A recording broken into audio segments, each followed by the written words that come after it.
ทียบเขาเทียบเราไรมองไม่งามช่างเขาแต่เจ้าก็คือดอกบัวด้วยความสัตย์ซื่อยึดถือความดีเป็นหลักใครรักไม่รักก็ไม่จมปลักมองมัวเมื่อโผล่พ้นน้ำก็เห็นความงามในตัวไม่ยึดติดในตมชั่วขอเป็นดอกบัวดอกเดียวใครไม่มองว่าบัวงามเด่นแต่บัวก็เป็นดอกบัวทุกวันอย่างนี้ไม่อยากเด่นดังแต่มุ่งหวังในทางเด่นดีเกิดมาเพื่อสร้างบารมีถวายชีพนี้บูชาดอกบัวดอกน้อยเฝ้าคอยคนที่ใจบุญมาโอบเอื้อเกื้อกูลรู้ค่าของบุญเก็บบัวขึ้นมาเพื่อสร้างความดีและสร้างบารมีดังว่าใช้ดอกบัวนี้บูชาพระสัมมาสัมพุทธองค์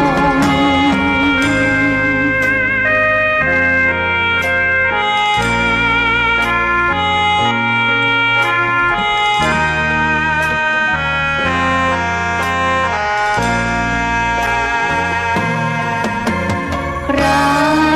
ไม่มองว่าบัวงามเด่นแต่บัวก็เป็นดอกบัวทุกวันอย่างนี้ไม่อยากเด่นดังแต่มุ่งหวังในทางเด่นดีเกิดมาเพื่อสร้างบารมี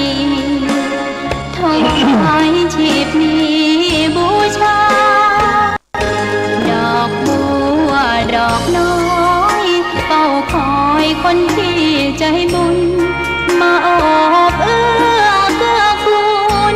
รู้ค่าของบุญเก็บบัวขึ้นมาเพื่อสร้างความดีและสร้างบารมีดังว่าใช้ดอกบัวนี้บูชาพระสัมมาสัมพุทธ สุริยาแสงพระอาทิตย์สีทองส่องฟ้าอำไพอรุณรุ่งฟ้าเปล่งแจ้งงามใสเจิญศรัทธาไทยสีบสาวเจ้าบ้านฟังธรรมห่มกันกินหวานตานต่อมด้วยใจนอบน้อมยินดีน้ำธรรมคำสอนสุนทรกล่าวจี้ขององค์ตีไหวพุทธาได้เห็นได้หู้เก็บมาอูจาให้หมู่ศรัทธาฟังกันโทนาเอาเป็นอาภรณ์วัฏฐาแผ่นผ้าประดับปัญญาอ่านคิดด้วยเมตตาทำกันและญาณมิตรเผยแผ่กว้างยาวไปฟังธรรมะเจ้านี้จืนบานหวานใจเจริญศรัทธาไทยฟังกันโตนาฟังกันโตนาพระพุทธบาทงามเด่นเป็นศักดิ์ศรีผู้คนงามน้ำใจดีมีสง่าหอมกระเทียมลำไยดีมีราคาผ้าฝ้ายทอ ทรงคุณค่าป่าซางลำพูนบ้านเรา ใจดีคือประพุทธใจบริสุทธิ์คือพระธรรมใจงดงามนั่นคือพระสงฆ์ประพุทธช่วยนำประธรรมช่วยปรุงแต่ง ระสงฆ์จุยจี้ให้แจงตัวของเฮาเป็นแหล่งกระทำซึ่งคุณงามและความดี ขอแต่ไต่ไวสาพระธรายรัตนผ่านแผ่วพระแก้วเจ้าตังสามภาการ ขอนอบน้อมไวสายังพระมหาเถระครูบาอาจารย์ภิกษุสามเณรท่านผู้รู้บัณฑิตทุกท่านทุกรูปด้วยความเคารพครับเจริญสุขเจริญปอนญาติโยมศรัทธาตันสาธุชนพุทธบริษัทหมู่เฮาเจ้าพุทธทุกคนทุกท่านปอขาวแม่ขาวปออุ้ยแม่อุ้ยเป็นจอมของวัดญาติโยมผู้ใจบุญนายทุนผู้ใจดีทุกท่านทุกคนยินดีต้อนรับเข้าสู่ในรายการวาทธรรมกำยองดำเนินรายการโดยเก่ากระผมลูกพระอาตมภาพพระสมุกฤตนิธิทัศน์เจ้าอาวาสวัดสปุนน้อยเมืองป่าซางเมืองละปูนพร้อมกับพระประพันธ์วัดเมืองน้อยเอารายการนี้บอกจี้ให้กับญาติโยมศรัทธาว่าอันไหนคือความสุขว่าอันไหนคือกำให้ชีวิตอันไหนคือความทุกข์ที่เราจะได้เอาออกไปรายการนี้ถ่ายทอดสดทาง Facebook และคลื่นวิทยุความถี่104.50หรือ104.50เมกะเฮิรตซ์กระจายเสียงหลากหลายช่องทางเผยแพร่ภาพและเสียงหลากหลายช่องทางเอื้ออำนวยและเมตตานุเคราะห์จากท่านพระครูสมุนิสุวัฒน์วรกิจโจท่านผู้อำนวยการสถานีวัดฝายหินมช.จังหวัดเชียงใหม่เสียงตามสายเขากระจายข่าวที่ฟังและดังอยู่นี่เจริญปอนยินดีต้อนรับทุกคนทุกท่านเน้อญาติโยมศรัทธาดันสาธุชนดังหลายเฮามาพบมาปะกันเสาร์และอาทิตย์เสาร์และอาทิตย์นั้นหมายความว่าเป็นวันหยุดญาติโยมเนื่องจากมันเป็นวันหยุดญาติโยมก็ดูต่างที่จะเก็บเกี่ยวยังกำให้ชีวิตที่ได้เก็บเกี่ยวยังความสุขและสิ่งต่างๆให้กอบโกยเข้าเพราะเขาสร้างความสุขให้กับเจ้านายให้กับเป็นฝูงเป็นลมงานเขาสร้างความสุขสร้างรอยยิ้มให้กับคนรอบข้างครอบครัวเขาสร้างความสนุกสุขสันต์ให้กับกัลยาณมิตรหลากหลายสถานที่แล้วก็หลากหลายสถานะดังนั้นญาติโยมลองหันมาสร้างความสุขให้แก่ตัวเก่าให้พองล้อในลองยิ้มให้แก่ตัวเข่าล้อญาติโยมจะมาปิ้นผีบ่าแต่เราอยากให้ตัวเราเองนั้นมีความสุขเราอยากจะให้กำลังใจตัวเก่าเพราะเราไปอวยพรวันเกิดเวลาเราหันไพ่คืนวันเกิดใน Facebook หรือว่าเราหูดปาขันหอบของขวัญหอบเค้กไปหนีเป็นอย่างอันนี้บอกความสุขให้กับเป็นฝูงแล้วก็คนอื่นละวันเกษียณนิ่มเดี๋ยวนี้นะ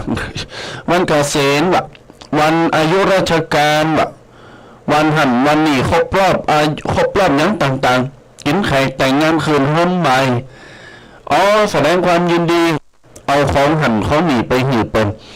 แม้กระทั่งว่าใน Facebook เขาหันเป็นได้รับตำแหน่งหรือว่าหน้าที่การงานหรือ อะไรอย่างต่างๆเขาก็ยังไปคอมเมนต์ไปพิมพ์ว่าขอแสดงความยินดีด้วยนะคะขอแสดงความยินดีด้วยนะครับอย่างนั้นนี่อวยพรเป็นซิปเซาออกปังอย่างฉะนั้นเลยลืมละเลยให้กำลังใจและปันปอนตัวเก่าเอากรรมที่เขาอวยพรให้คนอื่น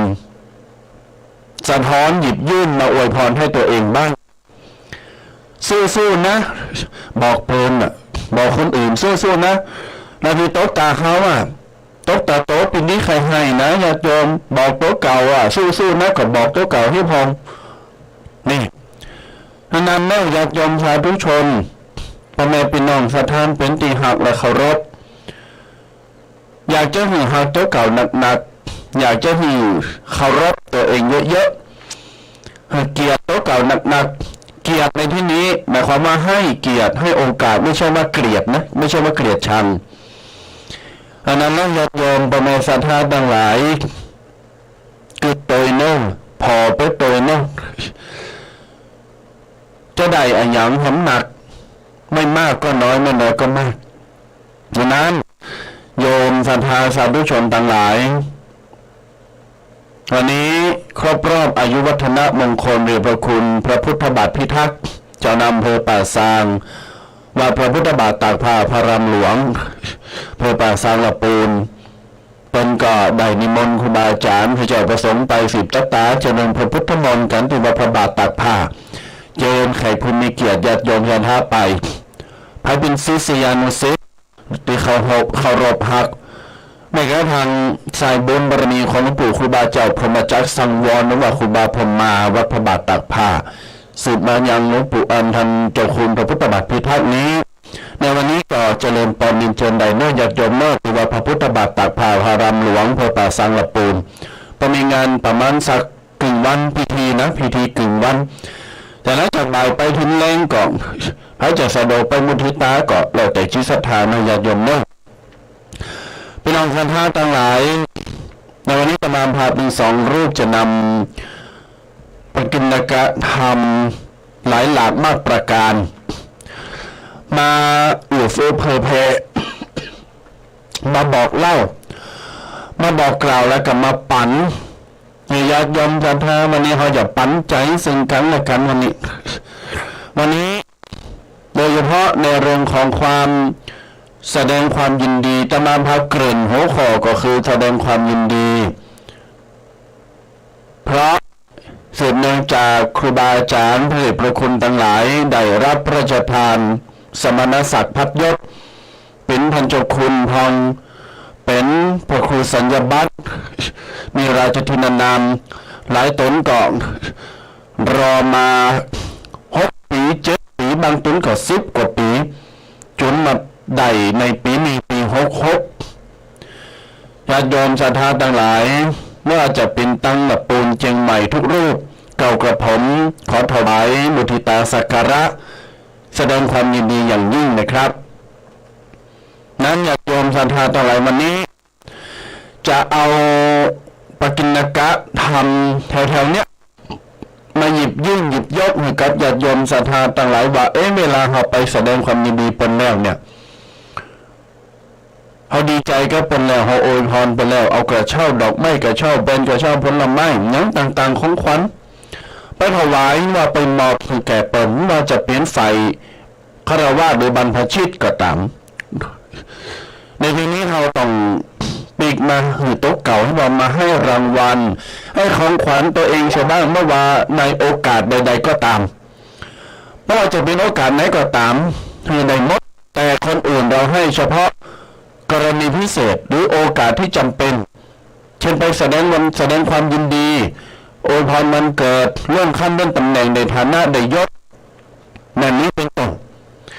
แต่อวยพรนะให้ของขวัญให้กับตัวเองเนี่ยเขาได้24 ชั่วโมงโยมไม่ต้องรอจังหวะไม่ต้องรอเวลาในวันนี้ก็จะเอาบุญพวกนี้มามาจ๋าบุญเกี่ยวกับความกตัญญูเกี่ยวกับการเฟื้อเผื่อแผ่มีเมตตาธรรมเมตตาจิตทั้งนี้ทั้งนั้นจะหยิบยกธรรมะบรรณาการจากครูบาอาจารย์ หลากหลายสถานะหลากหลายสำนักเอามาเผยแพร่แล้วก็เอามาบอกต่อญาติโยมศรัทธาอาจจะเคยฟังผ่านหูผ่านตามาละฟังผ่านหูดูผ่านตามาเรียบร้อยแต่ยิ่งฟังยิ่งได้ปัญญายิ่งฟังจิ้นจำคุณยองคนไทยเอาคนเมืองเขาเป็นมาจิ้นจำยิ่งฟังจิ้นจำมันก็จะจำญาติโยมยิ่งดูยิ่งรู้ยิ่งฟังก็ยิ่งรู้ยิ่งมีปัญญามากโยมศรัทธาสาธุชนทั้งหลายติดตามตอนต่อไปเนอะว่าจะเอาอย่างมาอู่เนอะ10 นิ้วน้อมกราบวันตามายังพระเถระพระสังฆาธิการ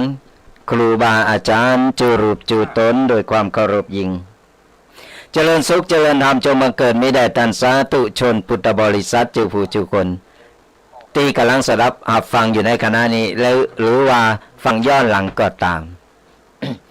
เจ้าวันนี้ก็ตรงกับเจ้าวันที่11วันเสาร์11ก็ปาเข้าไปหิมแหมเกิงเดินละวันคืนมันลงไปสราญาติโยมทั้งหลายวันคืนลงไปแล้วเฮาทำอันหยังก่อเฮาได้ทำอันหยังไว้พองในแต่ละวันไม่ใช่ปล่อยวันเวลามันลงไปโดยบ่มีประโยชน์โดยไม่ได้ทำประโยชน์อันหยังขึ้นมาเลยเพราะฉะนั้นแล้วเนี่ยศรัทธาญาติโยมทั้งหลายจะไปปล่อยเวลาให้มันวางเปล่าจะไปปล่อยเวลาให้มันเสียเปล่าจะไปหายใจควางไปวันโดยบ่มีประโยชน์เฮาต้องเกิดเฮาต้องเกิดหรือว่าเฮาต้องพอว่าการที่เฮาเกิดมาถึงวันนี่เฮาเกิดมาเพื่ออันหยังเกิดมาทำอันหยังนี่คือเฮามันตึกตองพอว่าและตีเหลืออยู่ชีวิตตีเหลืออยู่เฮาจะจะสร้างจะทำอันหยังต่อไปเพื่อที่จะเป็นประโยชน์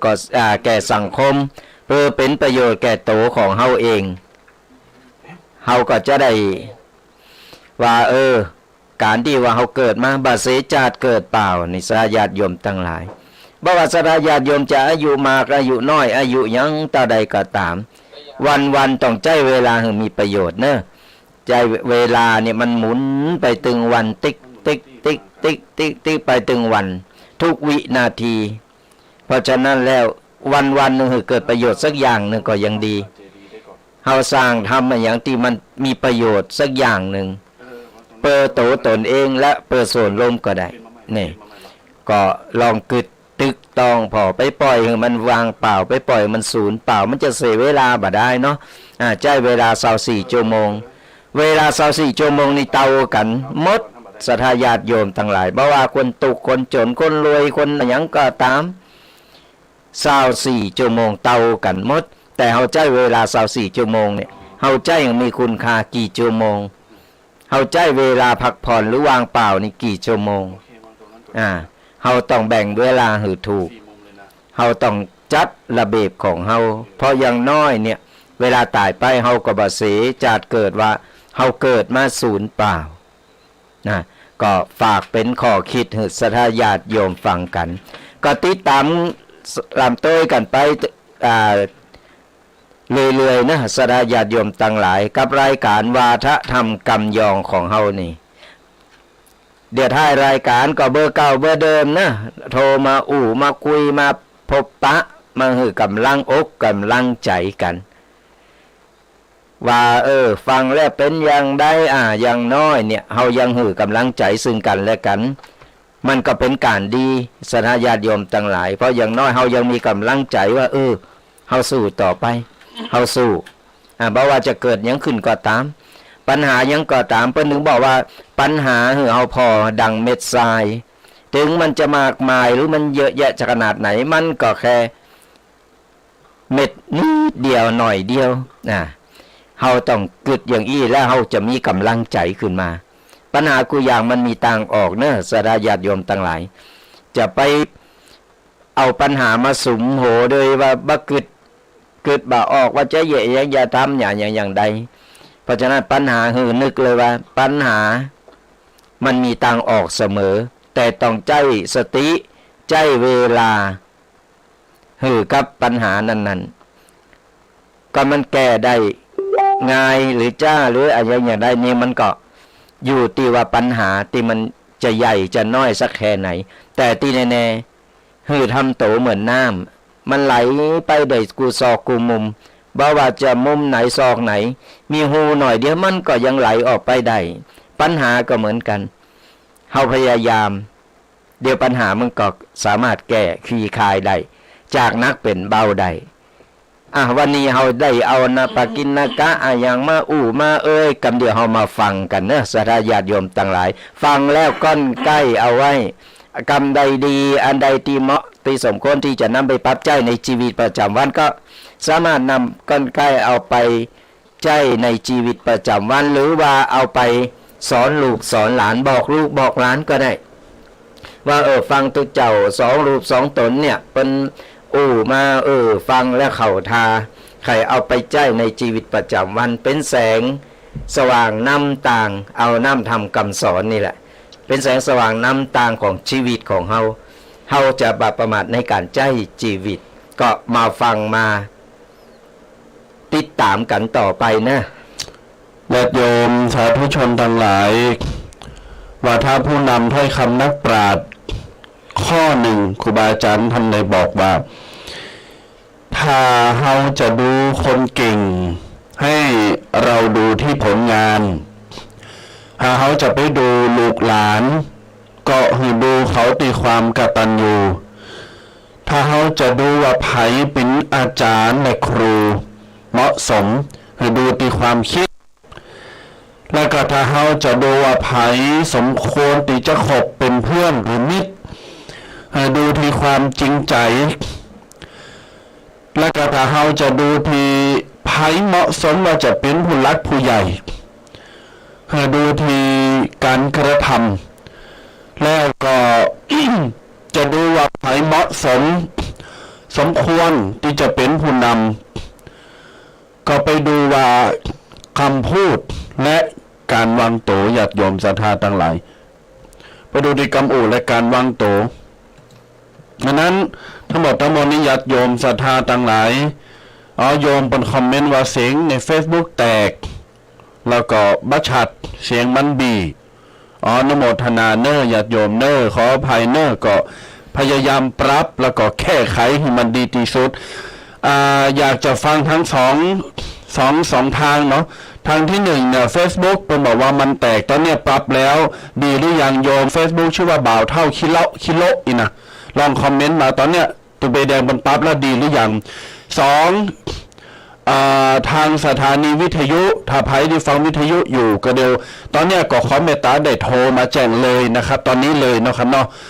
0826112245 แต่ที่ Facebook เนี่ยเปลี่ยนละปรับละมันแตกแล้วก็ทันใดยมใดตอนเนี่ยเวลานี้เลยเนอะถ้าใครที่ฟังอยู่ตอนวิทยุเสียงมันแตกก่อเสียงมันชัดก่อหรือว่ามันปิ้นอย่างใดก็ตอนเนี่ยเวลานี้เลยเนอะขอเมตตาได้โทรมาเนอะโยมที่ฟังวิทยุโทรมากันเนอะจะได้ฮู้ว่าเสียงมันปิ้นจะได้เปลี่ยนจะได้ปรับก็เปลี่ยนก็ปรับไปเนาะขออภัยที่มันเกิดมีปัญหาหลายเนาะเจริญปอนฮัลโหลจ้าสวัสดีค่ะเสียงวิทยุเป็นจะได้ห้องยมแม่วิทยุดีจ้าวิทยุชัดเจนทุกอย่างเนาะเจ้าชัดเจนดีนะบอกมันเป็นอย่างเมื่อกี้พี่แม่อู้ก็ดีเจ้าของตมาภาพอู้ก็ดีเนาะเจ้าโอเคอนุโมทนาเนอเดี๋ยวก็โทรมาใหม่สาธุวิทยุผ่านตอนนี้อยากจะฟังว่าทางไลฟ์สดทาง Facebook ทางเพจเนี้ยมันแตกหรือจะได้โยม Facebook ชื่อบ่าวเท่าคิโลหลังเขาขอเม้นมากันเนอขอบอกมากันเนอว่ามันแตกหรือว่ามันดีหรือยังเนาะละญาติโยมศรัทธาต่างหลายเข้าหาปกิณกธรรมที่ได้บอกไปตะกี้ว่าหามาจำแนกแยกเป็นข้อเนาะญาติโยมเป็นข้อที่หนึ่งจะดูคนเก่งให้ไปดูที่ผลงานในสังคมเฮาปัจจุบันเนี้ยจะวัดว่าคนเนี้ยเป็นคนเก่งจะวัดว่าคนเนี้ยเป็นสุดยอด ต้องไปดูที่ผลงานเขาเป็นว่าเขาทำอะไรบ้างว่าเป็นแปลงอย่างผงหันพองหรือเป็นทำสร้างสิ่งอะไรให้เห็นตาเนื้อบ้างมันจะว่ามโนเอามันจะว่าเกิดเป็นดีก็คือเป็นดินใจอันนี่คือสถานะของคนเก่งเนาะดูแดง ครับ คนเก่งจริงเนี่ยจะต้องทำมือหันไม่ว่าอยู่สถานะสถาบันหรือว่าไหนก็ตามผู้นำใดก็ตาม ถ้าอยากได้หรือขึ้นชื่อว่าคนเก่งจะให้คนอื่นเป็นสมญานามว่าคุณเก่งนะจะต้องทำมือหันเช่นในรั้วของโรงเรียนคุณครูอยู่ในสถานะผู้สอนหรือคุณครูจิตวิญญาณคือคุณครูสอนดีสอนได้สอนเป็นถ่ายทอดเคล็ดวิชาความรู้ประสบการณ์แน่นเปี้ยละอ่อนยกนิ้วให้ชมเชยคุณครูคนนี้เก่งนี่ละอ่อนจะหักทันทีสองในทางกลับกันพอมาในทางของครูมองนักเรียนนักเรียนคนนี้ทำการบ้านทุกอย่างแล้วก็ตั้งใจเรียนภาคเพียรวิชาความประพฤติการจิตพิสัยการอย่างต่างๆดี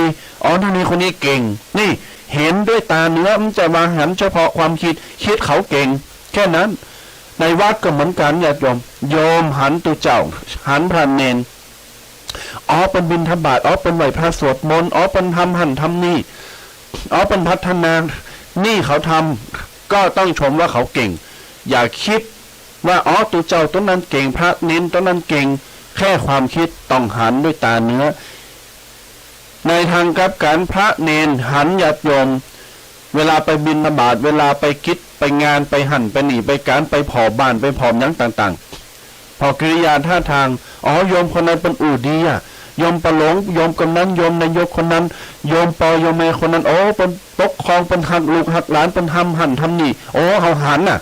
ก็ชื่นชมเนาะตัวแดงก็ชื่นชมเนี่ยดังนั้นดูคนเก่งจะต้องดูที่ผลงานเท่านั้นอย่าไปมโนว่าคนนั้นหันปุ๊บเก่งปั๊บไม่ใช่ต้องดูให้เห็นตาเนื้อว่าเขาทำจริงเขาเป็นจริงด้วยครับคือการจะพอคนเนี่ยบัจจัยว่าตัวเก่าไปตัวเก่าฉันเก่งอย่างอันอย่างอี้ฉันเห็นจบสูงฉันยังต่างๆนานาแต่บ่มีผลงานเลยมันก็บ่มีประโยชน์เยอะขึ้นมาเก่งกับปากคนเราจะเก่งต้องทำผลงานหรือเป็นหันบ่ต้องไปไปคุยไปทำความดีหรืออย่างก็ตามแต่ศรัทธาญาติโยมต่างหลายบ่ต้องไปหือเป็นหู้เป็นหันอย่างนักหนาเราบ่ต้องไปประกาศไปเปล่าเป็นหู้ว่าฉันเก่งนะฉันเป็นคนดีนะฉันทำบุญนะฉันอย่าอันอย่างอี้ต่างๆนานาคือบ่ต้องไปโฆษณาคนจะเก่งคนจะดีเนี่ยเปิ้นพอเปิ้นหู้เปิ้นพิจารณาเปิ้นหือสมญานามของเขาเองเขาไม่ต้องไปประกาศบ่ต้องไปเป่าเปิ้นหู้ว่าฉันเป็นคนเก่งฉันเป็นคนดีเพราะมันบ่มีผลงานเยอะเปิ้นนั้นคนเราจะดูคนเป็นดูที่ผลงานของคนการไปทำงานเหมือนกันศรัทธาญาติโยมต่างหลายอันนี้พิมพ์เองศรัทธาญาติโยมต่างหลายการไปทำงานเนี่ยคือเราทำงานเราตั้งใจทำงานมันสมกติเปิ้นได้จ้างสมกติเปิ้นได้ไว้วางใจเราทำมือเปิ้นหันทำผลงานมือเปิ้นหันบ่ใจว่าไปทำนาต่อหน้าตอนเจ้านายอยู่ประจบประแจงอยู่เพื่อเจ้านายมาขยันทำการทำงานแต่พอเจ้านายบ่อยู่ก็เหมือนเก่ากี่ละก้านมั่งอย่างต่างๆนานาอันนี้เป็นห้องคนประจบประแจงเป็นคนที่ว่าออดอ่อนเสาะต่างๆนานาอันนี้เขาอาไว้หลังหลอกครับเป็นคนที่ว่าคนเฮาทำงานทำมือปัญหาต่อหน้ารับหลังก็ทำมือปัญหานั่นแหละคือคนเก่งเพราะว่าเขาทำผลงานหรือปัญหาเสมอต้นเสมอปลายเสมอปลายไม่ใช่ว่าหน้าไว้หลังหลอกไม่ใช่ว่าไปตีกับปากเก่งกับปากนี่เก่งดีจาดีหวานแต่รับหลังไปแฮมอย่างนึงมันก็ใจบ่ได้คนเฮาจะทำมือมันดีมือมันเก่งต้องทำผลงานหรือปัญหานี่คือดูคนเก่งเขาจะต้องดูเป็นที่ผลงานญาติโยมประการที่สองคนเป็นปอเป็นแม่เป็นปู่ย่าตายายหน้าอาลุงป่าจะดูลูกหลานไปดูที่ไหนเป็นบอกว่าดูที่ความกตัญญูดูลูกหลานดูที่เขากตัญญูเขาก็เขาเอาของเอาครัวมาหือเฮามันหนักก่อนหน่อยมันหน่อยก่อนหนักเมื่อว่าเขาดีก็เขาก็ มาเยิมเขาว่าเยิมหมายความว่ามาใจมาพอก่อนมาแอวหาโทรหาติดต่อประสานงานมีโอกาสวันเกิดก็มีโอกาสวันหันวันสำคัญเอาของขวัญหรือว่าเอาอย่างมาหือเขาก่อนแม่ก็ทางวั้ใจความวันสำคัญก็ตามอยู่ดีๆกินได้ซื้อเสือซื้อผ้าไปมาหาสู่เฮาก่อนนี่คือเขากตัญญูเราหรือเปล่าเขาทำเหมือนเอาหันก่อนจะดูลูกหลานคนไหนนะโดยเฉพาะคนเป็นลูกญาติโยมกันทานต่างหลายคนเป็นลูกจีเอาไว้จีไปว่าจำจีเอาไว้ญาติโยมว่าเขาอยู่ในสถานะของความเป็นลูกตลอดชีวิตสถานะของความเป็นลูกเนี่ยตัวแดงเนาะเขาสามารถจะมีภัยมาแสดงโตเต้นเฮาได้แล้วก็เขาสามารถจะเบื่อหน่ายได้สามารถจะเซ็นใบลาออกขอออกจากการเป็นลูกได้สามารถจะไล่พ่อแม่ออกจากชีวิตได้มันเป็นตลอดชีวิตเต่าตายนี่คือสถานะความกตัญญูกรรมคอของความเป็นลูกเป็นหลานอยู่นั้นญาติโยมศรัทธาทั้งหลายตุบิแดงญาติโยมศรัทธาคงจะหันข่าวที่ผ่านมาใช่ครับที่พ่อตายทิพย์ต่อตายทิพย์ไปปลุกปั่นระดมมโนภาพมโนข่าวไปสร้างข่าวสร้างกระแสว่าปอตายจะอันจีเพื่อหวังอยากได้ประกันเพื่อหวังอยากได้เงินทีนี้วุ่นวายทั่วฟ้าเมืองไทยคิดว่ามันจะมีเฉพาะเรื่องราวในครอบครัวแต่มันบานปลายยุคโซเชียลญาติโยมยุคโซเชียลไปแถลงข่าวตะวันพาไปฟังในโหนกระแสตั้งแต่9จนสุดปลาย2 วันติดเป็นมานะผลสุดท้ายเมื่อวานนี่ยอมรับสารภาพวันแรกก็ยังปวดท้อยังเถียงอยู่นะบ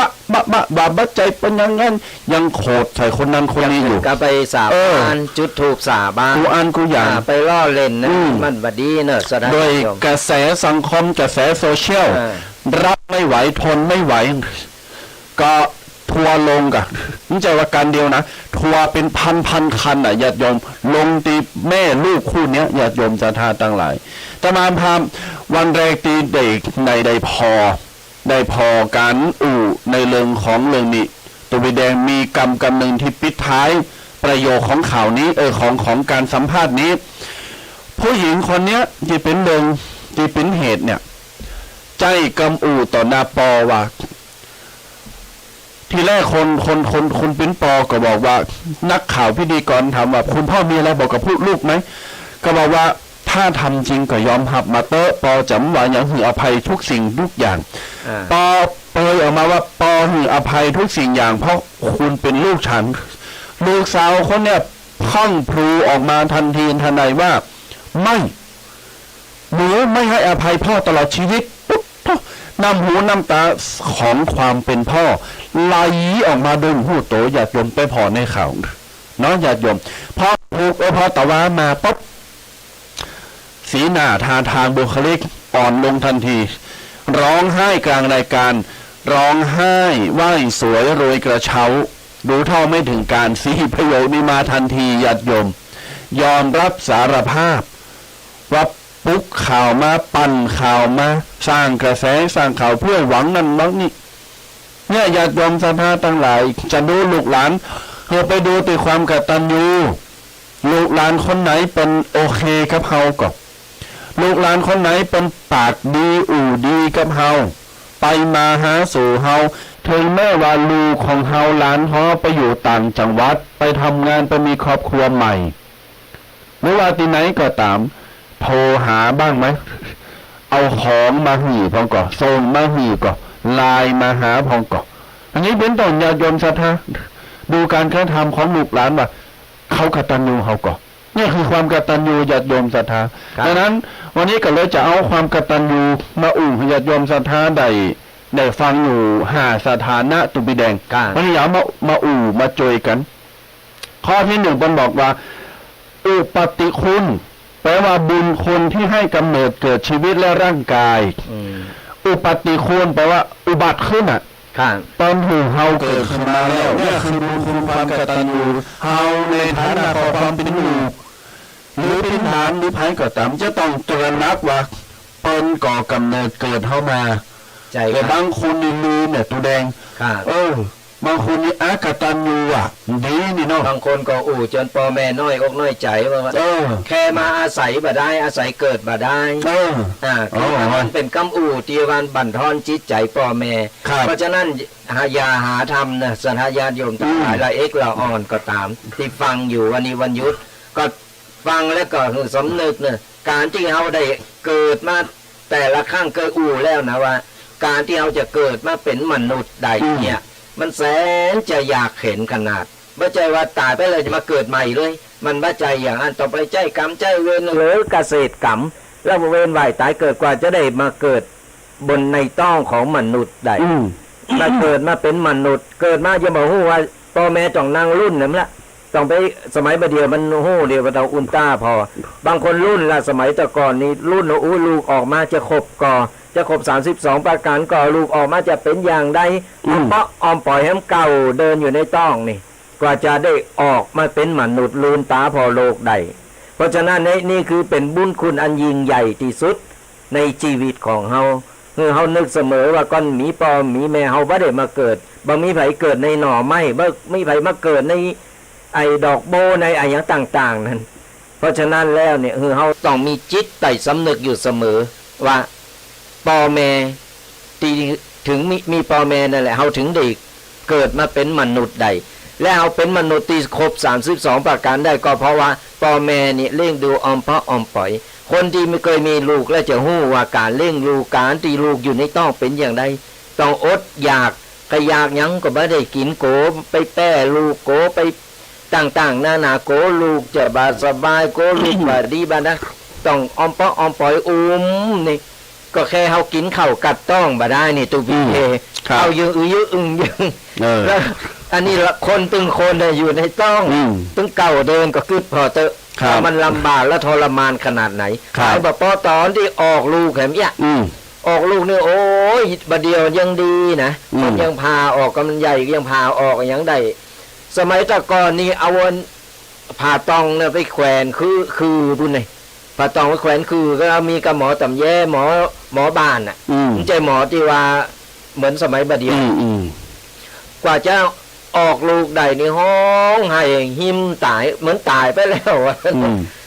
บางคนก็ออกลูกสลบไปเลยก็มีกว่าจะมาฟื้นบางคนก็ตายโลดไปก็มีเหมือนในนากันเนาะนี่แหละคือมันไม่ใจว่าง่ายๆนะเป็นมนุษย์เนี่ยเพราะฉะนั้นในเมื่อเขาเกิดมาแล้วพ่อแม่เลี้ยงเขามาจนตั้งแต่ในต้องจนถึงบาดโลเนี่ยเขาต้องมีความกตัญญูเขาต้องฮู้คุณเปิ้นว่านี่คือบุญคุณอันยิ่งใหญ่ครับบ่มีหยังเปรียบเทียบใดเลยอันนี้คือข้อที่1อุปติคุณเป็นคือเฮาอุบัติขึ้นมาเป็นเกิดเฮามาแล้วจะต้องฮู้ว่ามันใจว่าเกิดมาโดยคอนไม้มีไผเกิดมาโดย Facebook แล้วมีไผเมนมากับ LINE แล้ว TikTok แล้วมีไผแล้วญาติโยมศรัทธาแต่ละนั้นข้อที่1อุปติคุณข้อที่2อุปถัมภคุณนี่คือความกตัญญูนะนี่คือสำคัญมากเมื่อเกิดมาแล้วเป็นคือเฮาเกิดมาแล้วเนี่ยข้อที่2เกิดตามมาทันทีอุปถัมภคุณคือบุญคนที่เลี้ยงดูคำว่าบุญคนที่ท่านเลี้ยงดูเราเนี่ยปูดทบหาได้ยากนะจะเหือไผมามาป้อนปัสสาวะอุจจาระเหือบัดป้อนเข้าป้อนน้ำจะเหือมานอนตัว24ชั่วโมงอย่างปออย่างแม่เฮาอย่างลูกปู่ย่าตายายเฮาหาน้ำได้นะตอนเฮาน้อยๆนี่นะโอ้ยก็อย่างที่บอกนั่นแหละออกมาไปปอแม่ต้องสุมาอภัยสถาญาติโยมที่กังกินข้าวหรือว่าอย่างใดก็ตามคือ7กูสิ่งกูอย่างที่เป็นของสกปรกของเราอ่อนบ่ว่าจะอุจจาระปัสสาวะหรืออย่างต่างๆนั่นนะกูสิ่งกูอย่างอมปออมปล่อยมาเตียวบะจางก่อฮะเตียวอมปอเวลาจะนอนก็ด้วยความหักลูกเอาฝ่าเท้านี่นะฝ่าเท้าเนี่ยมาหอมมาเอามาแตะหน้าแตะแก้มโต๊ะเก่าด้วยความหักความเอ็นดูแต่เวลาใหญ่ขึ้นไปแล้วอ่ะเป็นเล่เขาจนใหญ่ขึ้นมามีครอบครัวมีนะคนเฒ่าพ่อแม่เขาแก่ชราลงไปปุ๊บพอเป็นแก่ชราเป็นช่วยเหลือตัวเก่าบ่ได้เหมือนเขาเป็นละอ่อนนั่นแหละเป็นช่วยเหลือตัวเก่าบ่ได้หันขี่หันเยียวหันนี่เปิ้นหน่อยจะเปิ้นขี่จะเปิ้น บ่อยากไปไก่บ่อยากไปนี่บางคนก็เอาไปควางบางคนก็เอาไปฝากเป็นเล่งเหบางคนก็แจ้งด่าเพิ่นเนี่ยขาดความกตัญญูขาดความเมตตาดิวัตขาดที่การดูแลเพิ่นครับคือบ่ดูแลบ่นึกถึงว่าตอนเพิ่นดูแลเฮาอะตอนเฮาช่วยเหลือตัวเก่าบ่ได้อะแล้วบัดเดียวเฮาช่วยเหลือตัวเก่าได้แล้วเพิ่นช่วยเหลือตัวเก่าบ่ได้บางคนเฒ่าคนแก่บางคนหลงลืมเย่ยังบ่ถูกเหมือนละอ่อนอ่ะเหมือนละอ่อนเฮาก็ต้องให้อภัยเพื่อการเฮานึกถึงว่าตอนเฮาเป็นละอ่อนล่ะเป็นอย่างใดเป็นปฏิบัติเฮาอย่างไรเฮาต้องปฏิบัติเป็นอย่างนั้นนั่นเนาะก่อนนี้คือเฮาเป็นลูกเฮาต้องดูแลเพิ่นในบรรปลายชีวิตของเพิ่นเพิ่นจะดีจะให้เพิ่นจะเป็นอะไรอย่างใดก็คือพ่อกับแม่เฮาเฮาต้องดูแลเพิ่นให้ดีที่สุดเลยญาติโยมศรัทธาทั้งหลายในยุคสมัยที่เปลี่ยนไปก็เข้าใจอยู่ว่าสถานการณ์และยุคสมัยปัจจุบันเปลี่ยนไปมากๆบางคนให้เหตุผลว่าไปทำงานต่างจังหวัดต่างประเทศนี้บ่สามารถจับมาเลี้ยงมาดูได้แต่ตอนนี้เป็นมีโรงเรียนหรือว่าเป็นมีบ้านพักคนชราก็สามารถเอาไปฝากไว้ได้และทำอย่างใดถึงทำหน้าที่ลูกได้สมบูรณ์ก็คือโอนปัจจัยตลอดจนถึงโทรศัพท์มาถ่ายถามว่าความเป็นอยู่เป็นจะได้พองโอนการช่วยเหลือว่าหีเจ้าหน้าที่หรือหีเปิดคนที่ดูแลเนี่ยไปซื้อหันซื้อนี่ซื้อเขาซื้อเสือซื้อผ้าป้อแม่ขดายังเยียวยาอุปถัมภ์เลี้ยงดูเขานี่คือตามยุคตามสมัยเข้าใจว่าเราสามารถจะมาดูแลเป็นได้เหมือนแต่ก่อนทีนี้เราต้องปรับประยุกต์ตามโลกปัจจุบันว่ามันมีบัดเดี๋ยวนี้เป็นปินจะอี้เราก็สามารถทำแบบนี้ได้หรือญาติพี่น้องไผที่อยู่บ้านหรือว่าบ่ไปทำงานที่ไหนสามารถเล่งดูแตนตีนแตนมือเขาได้เขาก็โอนปัจจัยโอนเงินแล้วก็โทรถามวิดีโอคอลมาทุกๆวันหรือว่าในวันที่เราว่างคือโอกาสเวลานี่ดีที่สุดดังนั้นข้อที่2อุปถัมภ์พระคุณคือบุญคุณที่เป็นเล่งดูเฮาจะต้องใหญ่มาแล้วเป็นเฮาจะต้องตอบแทนเป็นไม่อย่างใดก็อย่างหนึ่งข้อที่3บุญกตัญญูญาติโยมศรัทธาทั้งหลายอารักขาคุณอารักขาคุณหมายความว่าบุญคุณที่เป็นเฝ้าปกปักรักษาเฮาว่าอารักขาญาติโยมศรัทธาเวลาเฮาหันไผคนใหญ่คนโตไปมีลูกน้องอารักขาเนี่ยอารักขาคุณปกป้องเลี้ยงดูไม่ให้เกิดอันตรายพ่อแม่ปู่ย่าตายายเผาลูกเผาหลานฮักลูกฮักหลานนี่นะฮักเหลือชีวิตตัวเก่านะลุงยุงมือไตไรมือตอมญาติโยมมีอย่างน้อยเอายาหมองมาทาละห้อยเอายาหมองมาทาละเอาปู่ย่าตายายเอาคุณเฒ่ามาเป่ากระหม่อมละเอามินตมาภาพก่อเกยตมาภาพก่อเกยนะญาติโยมว่าละอ่อนเนี่ยให้กลางคืนหรือว่ามีมดกัดแมลงต่อยลุ่มยั้งต่างๆเนี่ยเพราะไข่สบายตามความเชื่อและความคิดและความรักของความเป็นพ่อเป็นแม่ เขาไม่ได้มองว่าเป็นงมงายไม่ได้มองว่าเป็นงมงายเลยเพราะจะมาพามาว่าเป็นหักลูกเป็นเลยเอามาหาเฮาสาเหตุคือจะทำกูสิ่งกูอย่างลูกเนี่ยหันลูกให้ไม่ได้พ่อแม่นี่จะใจจะขาดอ่ะเหมือนใจจะขาดว่าโอ้คือมันหันแล้วหันลูกให้ไม่ได้ง่ายๆเพราะฉะนั้นเนี่ยคือมันจะปกป้องทุกวิถีทางคือลูกรับก่อนพ่อแม่ถึงจะรับคอยปัดคอยวียุงบ้างอย่างต่างๆนานามาไข่มากายมีอย่างต้องนึกถึงลูกก่อนลูกต้องกินก่อนแล้วอันนี้ลำอันนี้ลำเอาคือลูกพ่อแม่นี่กินข้าวก็เก๋ก็ยังมียังทนได้ก็เนี่ยโดยความหักความหักของลูกคอยดูแลปกป้องเมื่ออันตรายต่างๆเมื่อโดนมีอันตรายต่างๆเวลาเราอ่อนใหญ่มาบางคนเนี่ยพอเป็นหนุ่มเป็นสาวขึ้นมาโอ้ยมีแฟนละแฟนไปหลงละเลงตึงไปเมาโผเมาเมกันแล้วทีนี้ก็ลืมพ่อลืมแม่ละทีนี้ก็บ่สนใจแล้วไปมีครอบครัวใหม่ไอ้นี่ก็ปล่อยแม่ปล่อยแม่ละกวางไว้กับบ้านกับจองเอาก็งอกแกงกันอยู่บ้านจุงจองมีอยู่เขตหนึ่งปีเขตคืนดูข่าวอยู่แม่อายุ90 ปีอยู่คนเดียวมาเป็น20 กว่าปีแล้วเพราะว่าพอลูกหลานเนี่ยอย่างที่บอกนะปล่อยถ้าแม่อยู่บ้านกระตุก กับตุกเก่าๆเอ้ยถ้าเปิ้นไปปะเขาใส่เปิ้นว่าเปิ้นก็อยู่อย่างนั้นน่ะเกี่ยวมาแล้วก็นั่งกองหาลูกเปิ้นว่ากรรมสุดท้ายเปิ้นว่าบ่ขอหยังละบัดเดี๋ยวนี้ขออย่างเดียวขอปะหน้าลูกตีหายไปนั่นน่ะขอปะหน้าลูกก่อนที่จะตายไปเจ้าอีก็พอใจแล้วคอยฟังแล้วก็กัดอกฟังแล้วมันโอ้สะเทือนใจว่ายังมีอยู่กะถึงวันนี้ยังเป็นอย่างอี้อยู่กะคือบางครั้งเฮาก็บ่หันเนาะว่าโลกมันกว้างเนาะแต่ว่าพอเฮามาพอข่าวมันก็ยังมีอย่างอี้อยู่กับเฮามาป่งนึกว่าคนเฮาบัดเดียวนี้มันเป็นอย่างอี้เราเราอ่อนมันห่างไกลทำห่างไกลนี่กันไปบ่ฮู้จักบุญคุณพ่อแม่เปิ้นเลี้ยงเฮามาเฮาก็ต้องดูแลต้องอารักขาเปิ้นเฮาต้องนึกถึงว่าตอนเฮานอนตอนเฮาอยู่ตอนเฮาเป็นละอ่อนไปหันเฮาให้หน่อยก็บ่ได้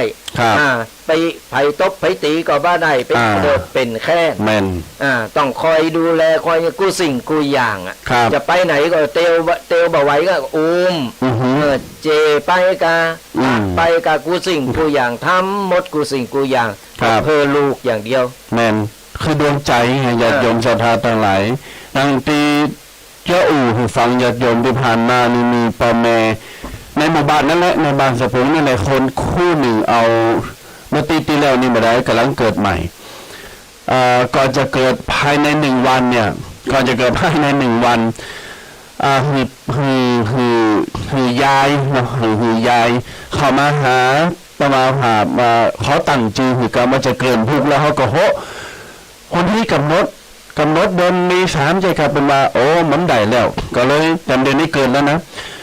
ก่อนจะเกิด1 วันน่ะเขามาหาเธอมาขอน้ำมนต์เอาไปลูบโห7 เก่า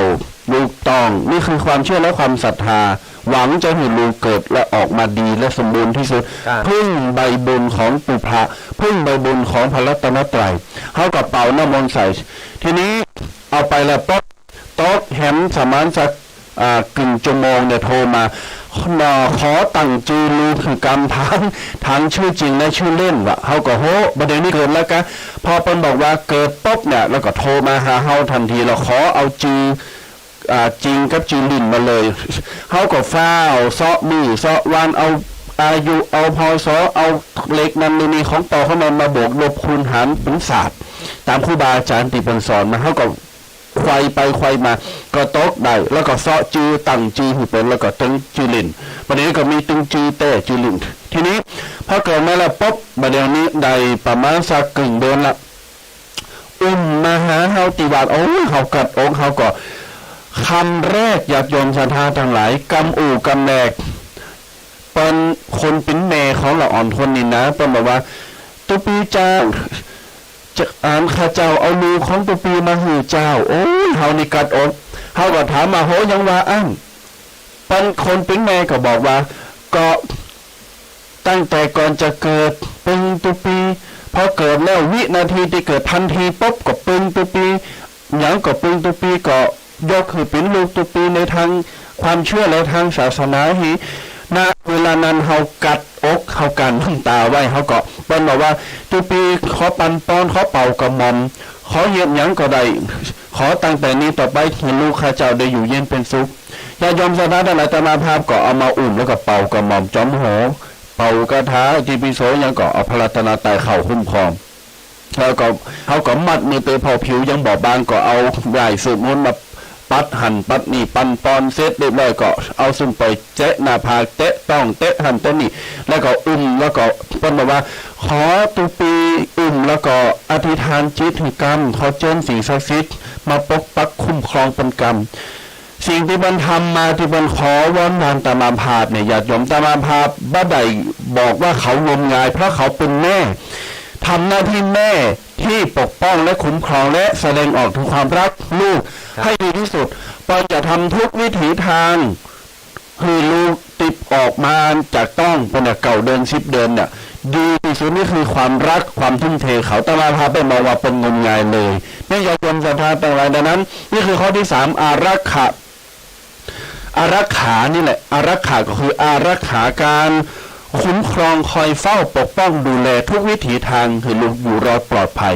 ต่อไปบุญกตัญญูข้อที่4ญาติโยมสาธคุณ สาสะคุณแปลว่าบุญคุณที่เคยสั่งสอนอบรมสั่งสอนพอเกิดมาแล้ว ดูแลเลี้ยงดูแล้ว ประการต่อมาคืออบรมสั่งสอนบ่มเพาะนิสัยละอ่อนเวลาเกิดมาปุ๊บทันทีมีไผจะเตวได้เลยมีไผจะกินข้าวจางสมัยแต่มีไผจะอุจจาระปัสสาวะได้โดยอันนี้คือห้องน้ำนะจะหู้เลยบัดใจจะต้องมีการสอนจะต้องมีการสอนถึงห้องปอห้องแม่ป้ามาพ่อแม่ให้สอนถึงหู้จากคนนั้นคนนี้อันนี้ยายอันนี้ตุอันนั้นอันนี้ไหวเนอตุจ้าพ่อแม่สอนมัดญาติโยมก่อนที่เราจะเก่งก่อนที่เราจะใหญ่มาก็เกิดจากครูคนแรกในชีวิตคือพ่อแม่นี่แหละดังนั้นสาสะคุณคือการอบรมสั่งสอนท่านี้การอบรมสั่งสอนของพ่อแม่ญาติโยมรวมไปถึงสั่งสอนและอบรมกิริยามารยาทกรรมอู่กรรมจ๋าพฤติกรรมกิริยาจะแสดงออกต่อคนใหญ่อย่างใดอยู่กับเปิ้นกับฝูงอย่างใดจะไปที่ไหนจะดินที่ไหนจะกินอย่างต้องทำอย่างไรนี่คือวิชาชีพของชีวิตของพ่อแม่ที่เป็นมอบให้แก่ลูกสาสะคุณในญาติโยมศรัทธาต่างหลายเป็นถึงบอกว่าพ่อแม่เป็นกูสิ่งกูอย่างหันหน้าลูกมาปุ๊บลูกออกมาห้องเว้นั่นแหละคือภาระใหญ่หลงที่พ่อแม่ต้องคอยดูแลล่ะคอยปกป้องรักษาคอยดูแลคอยเลี้ยงดูเรียกว่าหน้าที่ไม่เรียกว่าภาระดีกว่าคือว่าหน้าที่ใหญ่ที่ต้องฮับต้องฮับแล้วว่านี่ก็เหมือนนั้นพระสัมมาสัมพุทธเจ้าพอหันพระราหุลเกิดสัมมาเนรราหุลเกิดมาปุ๊บ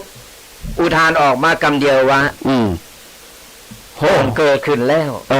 นี่คือเหมือนกันสระญาติโยมทั้งหลายคือเป็นหน้าที่ที่พ่อแม่หลีกเลี่ยงไม่ได้จะไปทิ้งไปวางอย่างก็ไม่ได้คือต้องรับผิดชอบละเลิศเน้อของโตเก่าต้องรับผิดชอบเป็นกูสิ่งกูอย่างเป็นตึงปอโคแมโคเป็นตึงครูเป็นตึงธนาคารเป็นหมอเป็นตึงหมออยู่หันมดมีมดเลยกูสิ่งกูอย่างกว่าจะผ่านนั่นมาถึงกว่าจะผ่านคู่คนแรกของโตเฮาเนี่ยกว่าเฮาจะมาอยู่ในห้องเลนเป็นคู่ที่สองในห้องเฮนของเฮาเนี่ยพ่อแม่เนี่ยคือนักที่สุดแหละคือปอมีหน้าที่ต้องไปหาเงินมาจุนเจอครอบครัวแม่มีหน้าที่ดูแลเลี้ยงจนใหญ่เลี้ยงจนใหญ่จนใบใหญ่ก้องใหญ่อย่างเป็นวานพอใหญ่มาแล้วถึงบอกว่าจะไปลืมบุญคุณอันยิ่งใหญ่ของเปิ้นเพราะกูสิ่งกูอย่างเนี่ยเฮาได้เห็นหู้มาประสบการณ์กูสิ่งกูอย่างเฮาได้เห็นหู้มาจากเปิ้นหมดบ่มีไผมานางสอนเฮาตลอด24ชั่วโมงแต่มีพ่อแม่ที่สอนเฮาตลอด24ชั่วโมงอยู่กับเฮามาตลอด24ชั่วโมงตอนนี้เสียงในเฟซยังไม่ดีขึ้นทีนี้มาเกี่ยวกับตัวนี้ละมาเกี่ยวกับสัญญาณในเฟซถ้าเราลดตัวเนี้ยสัญญาณวิทยุก็จะบัดดังละเดี๋ยวไปแก้ในเฟซต่างหากท่านแค่ตัวเนี้ยสัญญาณวิทยุจะมีปัญหาอันนี้แก้บ่ได้ละต้องแก้ในเฟซเท่านั้นแล้วตอนเนี้ยที่ผ่านมาเนี่ยวิทยุมีปัญหาตอนเนี้ยพอแก้วิทยุได้แล้วเฟซมีปัญหาอีกแล้วขออภัยเนอะอย่าโยมเด้อบางอันใดก็อันหนึ่งแต่แสดงว่ามันได้ไหวเจ้าตีเนาะเป็นอย่างก็เดี๋ยวก็เคยในเฟซบุ๊กขออภัยเนอะในเฟซบุ๊กขออภัยเพราะในวิทยุปกติละวิทยุไม่ต้องไปแก้ละหรือว่าบางทีเขาอู่แล้วใส่อารมณ์ไปกันวัวเกลดังนั้นเดี๋ยวจะไปแก้ในวิทยุแก้ในเฟซเนอะเพราะว่าวิทยุดีแล้วจะไม่แก้วิทยุจะแก้ในเฟซหาวิธีว่าทำอย่างไรให้เสียงใน Facebook การถ่ายทอดสดมันดีนี่ญาติโยมศรัทธาต่างหลายขอปิกมาในปกิณกธรรมในส่วนของความกตัญญูดูลูกหลานให้ดูที่ความกตัญญูนี่คือข้อที่4ญาติโยมศรัทธาต่างหลายต่อไปข้อที่5สุดท้ายปิยคุณหมายความว่าบุญคุณของความรักลูกหลานมักจะได้ความฮักจากพ่อแม่นี่คือเที่ยงตรงแน่แท้แน่นอนบ่มีความฮักจากตุ่นไม้ได้ความฮักจากตุ่นตอกตุ่นเข่าตุ่นลำไยตุ่นผู้เรียนตุ่นมงมีความฮักจาก Facebook มีความฮักจากไลน์คือพ่อแม่ท่านให้ความรักแก่เราพ่อแม่ก่อนสามารถจะเขียนใบลาออกขอลาออกจากการเป็นพ่อเป็นแม่นับตั้งแต่บัดนี้เป็นต้นไปบ่ได้ขอโอนย้ายคุณไปอยู่กับคนนั้นคนนี้มอบหน้าที่พ่อแม่ให้คนนั้นคนนี้บ่สามารถจะทำได้เลยด้วยประการทั้งปวงดังนั้นนี่คือบุญคุณญาติโยมศรัทธาต่างหลายเอาละ พี่น้องศรัทธาสาธุชนต่างหลายนี่คือข้อที่สองข้อแรกบอกว่าจะดูคนเก่งให้ดูที่ผลงาน จะดูลูกดูหลานหูไปพอตีความกตัญญูเนอะข้อที่สามจะดูว่าใครเหมาะสมจะเป็นอาจารย์หรือเป็นครู ให้ดูที่ความคิด ครับ คนที่จะเป็นคุณครู คนที่จะสมญานามคำนำหน้าว่าคุณครู ครูหรืออาจารย์หรือคณาจารย์จะต้องไปดูว่าคนนี้มีความคิดเป็นอย่างไรเหมาะสมก็บางครูบางท่านไม่ได้พาดพิงอันนี้ยกตัวอย่างเนาะเป็นปกิณกธรรม ครับ บางครูบางท่านตีรับราชการครูเนี่ยใจอารมณ์ใจงวงใจงาฟาดใส่ละอ่อนใจอารมณ์นำหน้าละอ่อนบ่เข้าใจละอ่อนถามหรือละอ่อนยังต่างๆก็ด่าจะอั้นจะอีกเป็นมึงเป็นคิงฮาบาไอใจอารมณ์ด่าทอทำให้ละอ่อนหมดความมั่นใจบางครูนักเรียนยกมือถามแต่กลับฟาดกับนักเรียนว่าเมื่อกี้คุณครูสอนทำไมไม่ฟังอ้าวนักเรียนไม่เข้าใจก็จะต้องยกมือถามไอ้อย่างที่เขาเข้าใจเขาก็จะต้องถามจะต้องเคลียร์นั้นญาติโยมศรัทธาแต่หลายความคิดของคนเป็นครูนี้สำคัญบางคนมีความคิดที่เป็นอกุศลเช่นที่ผ่านมาเนาะญาติโยมตุปีแดงขอไม่พาดพิงว่าโรงเรียนไหนหลากหลายสถาบันที่เด่นชัดที่เขาพูดก็คือจังหวัดเชียงใหม่อำเภอหนึ่งในจังหวัดเชียงใหม่ครูกับนักเรียนสมาร์ทสารสัมพันธ์กัน4 ปีสารสัมพันธ์กันตั้งแต่ม.3 ม.2 ม.3 ม.4 ม.5 ม.6 โป๊ะแตกเพราะเพื่อนโป๊ะแตกเพราะโซเชียลเหมือนกันครูกับนักเรียนและอีกโรงเรียนหนึ่งเชียงใหม่เหมือนกันสมัยแต่อันนี้เป็นครูอายุ50-60แล้วนะ50 ปลายจากเกษียณละ50 ปลายขออภัยว่าไปมีสัมพันธ์กับนักเรียนชั้นม.4 จนตั้งท้องอยู่จังไหนนะจนตั้งท้องและทำแบบนี้กับนักเรียนอีกหลาย10 คนโดยครูคนนี้ถ่ายคลิปเพื่อเอาไปแบล็กเมย์ว่าห้ามไปบอกผู้ปกครองเนอะห้ามไปฟ้องครูพอห้ามไปบอกจำไปแจ้งตำรวจเนอะถ้าไปจะทำให้อับอายจะเอาคลิปนี้ประจานเพราะสุดท้ายเด็กทนไม่ไหวไปบอกปอบอกแม่ไปฟ้องพอไปฟ้องตำรวจเป็นเรื่องเป็นราวครูคนนี้โดนให้ออกจากราชการทันทีหมดสิ้นสมญานามของความเป็นครูนั่นคือความคิดตกต่ำนี่คือความคิดบดีละญาติโยมจิตวิญญาณของความเป็นครูไม่มีเลยนั่นจะต้องดูที่ความคิดของเขาว่าครูคนนี้คิดกับนักเรียนอย่างไรหรือคิดในทางสร้างสรรค์คิดหวังอยากจะเห็นละอ่อนได้ดิบได้ดีคิดมองว่าเป็นลูกของเราคนหนึ่งอยากให้เขาเจริญเติบโตในทางที่ดีอุ้มชูฟูเฟื่องเอื้อเฟื้อเผื่อแผ่เมตตาเขานี่คือครูที่น่าชื่นชมและน่าศรัทธาคือบางครั้งการเป็นครูนี่บางครั้งนี่เคยปะเหมือนกันนะคืออย่างเขาไปอบรมละอ่อนไปบรรยายเนี่ยบางทีมันก็มีละอ่อนที่มันเนี่ยแต่เขาต้องเก็บอารมณ์เขาต้องใจอารมณ์แล้วต้องใจจิตวิทยาในการที่ว่าจะทำอย่างใดให้เขาสงบจะทำอย่างใดให้เขาสามารถที่ว่ายอมฟังยอมเจอเขาได้บางคนนี่บ่ว่าวงการไหนมันก็อดกันเหมือนกันนะบางคนนี่คือมีอารมณ์หรือว่าคืออุซื่อว่าไปใส่อารมณ์กับเราอ่อนเกินไปเอาเรื่องส่วนตัวมาโบกเอาเรื่องส่วนตัวมาโบกปุ๊บพอหันเราอ่อนย่านนี่ก็เริ่มงุดงิดพอมีงุดงิดขึ้นมาปุ๊บก็เลยใส่อารมณ์กับเราอ่อนเอาเป็นที่ต่างผ่านเพราะฉะนั้นแล้วเนี่ยศรัทธาญาติโยมทั้งหลายชื่อจิตใต้สำนึกของความเป็นครู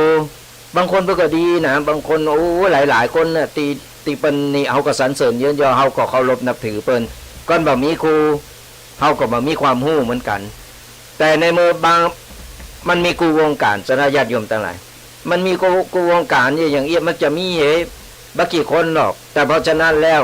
เฮาก็ต้องมองต้องดูว่าครูคนเนี้ยเปิ้นมีจรรยาบรรณของความเป็นครูก่อคือเปิ้นดูแลลูกหลานเฮาดีก่อแต่ว่าเขาก็ ในเมื่อเฮาไปหือเป็นดูแลหือเป็นสั่งสอนลูกหลานเฮาเนี่ยเฮาก็ต้องคอยดูแลตัวต้องคอยติดตามตัวเนอะต้องคอยติดตามคอยส่องสอดส่องดูแลไป เพราะว่าเฮาก็บ่ฮู้เฮาหันหน้าเฮาบ่ฮู้ใจกันเฮาก็บ่ฮู้ว่ามันจะเป็นอย่างใดเนาะ ครับ อย่างว่าเนี่ยบางคนก็มาในคาบของหลายๆมุขฐานมาทุกแบบทุกรูปแบบ เพราะฉะนั้นเฮาจะไปไว้ใจไปหนักล่ำเกินไปก็บางทีเฮาดูว่าครูคนไหนที่เปิ้นทำดีเฮาก็สนับสนุนเฮาก็ยินดีก็เปิ้น ครับ แต่บางครั้งเขาก็จะไปมองร้ายเกินไปเพราะว่าจะเป็นตู้เจ้าบ้านเนนว่าเป็นคุณครูหรือเป็นยังก็ตามเขาไปยินข่าวมาหนักๆเนี่ยเขาก็บาสมควรที่จะไปฟันธงว่าต้องเป็นมดหรือว่าเป็นกูอย่างอันอย่างอี้มันบัจใจเขาจะปาเนาโตนึงก็ไอโตที่มัน ตายตัวเดียวเนาตึงคลองก็เงือมันออกไปสวรรค์กินมันก็หายไปคือจะไปเหมาโลมคือมันมีกูวงการแต่เพราะฉะนั้นแล้วเขามองในแง่ดีมองในความดีมองกูสิ่งอย่างมองในทางที่ดีแล้วคือจิตใจเขามันก็จะดีขึ้นมาก่อนเขาไปว่ามองไล่ตลอดโอ้ยตู้เจ้าต้องไปอย่างนั้นเนอะครูต้องไปอย่างนี้เนอะมันเหมือนกันหมดมันบัจใจเนอะฉะนั้นแล้วมันมีพองแต่ว่าเขามีส่วนน้อยเขาก็มองในสิ่งดีๆครูดีๆมีเปิดเลอะที่เปิ้นคอยสั่งสอนเปิ้นหักลูกเขาเหมือนลูกเปิ้นครับเพราะฉะนั้นแล้วเนี่ยเปิ้นมาคือความหู้อย่างเขาก็ต้องคอยดูแลสอดส่องดูแลเหมือนกันถามไทยว่าลูกเป็นได้พองไปเห็นมาเป็นอย่าได้พองอย่างได้พองเขาก็จะได้พอพฤติกรรมเราอ่อนเขาจะได้เห็นหู้ครับมันจะมีกำลังใจเขาคือกำลังใจซึ่งกันและกันนะดีแล้ว อันใดที่มันบดีก็มันเป็นข่าวไปข้าวไปเปิดก็ตัดไปเขาก็ปล่อยวางไปมองที่ดีที่เหลืออยู่ดีกว่าดังนั้นทั้งส่วนนี้อยากจะขอฝากของท่านใดก็ตามตียังดำรงสถานะของความเป็นครูอยู่หรือว่าขึ้นชื่อว่าอาจารย์หรือว่าเป็นครูอยู่ก็ตามที่คนทั่วไปหรือนักเรียนเนี่ยห้องทันว่าครูหรืออาจารย์ขอเมตตาขอบิณฑบาตที่มีตระหนักแล้วก็มีจิตไต่สำนึกคือจรรยาบรรณคือเกิดถึงนักคือเอาจรรยาบรรณของความเป็นครูที่ได้รับจากครุสภาเอาจรรยาบรรณของความเป็นอาจารย์หรือเป็นครูหรือเป็นคณาจารย์คือสมกับคนทั่วไปเป็นเคารพท่านเนี่ยคือตระหนักว่าตอนนี้เขาเป็นครูแล้วสถานะเราเหนือสถานะเราเป็นที่กราบไหว้บูชาสถานะเราทำให้คนเคารพเราอย่าไปทำให้ตัวเองตกระกำลำบากอย่าไปลดอย่าไปดึงสถานะและตัวตนตลอดจนถึงความเป็นครูของเรามันตกมันต่ำลงดังนั้นเขาสรรเสริญเราให้ว่าเป็นครูเขายินดีกับเราก็เจริญยินดีนั้นในขอฝากกับพอเป็นอาจารย์เป็นครูเนอะแล้วก็หลังจากมีจบจากอายุราชการแล้วเรียกว่าเกษียณคนที่เป็นปอครูแม่ครูก็เหมือนกันเขาจะดูคุณที่ความคิดคนไหนตีเป็นเกินจือว่าปอครูแม่ครูอย่าหย่อมดูดีความคิดความประพฤติกำอู่การวางตัวดูมดนี่คือจะดูใครเหมาะสมจะเป็นอาจารย์หรือครูต้องดูที่ความคิดต่อไปดูว่าใครเหมาะสมจะเป็นเพื่อนหรือกัลยาณมิตรญาติโยมศรัทธาสาธุชนทั้งหลาย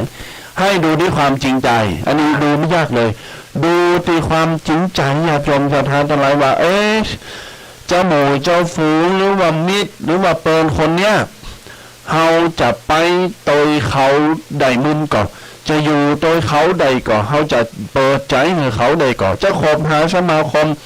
กับเขาใดหนักหน่อยเพียงไหนก็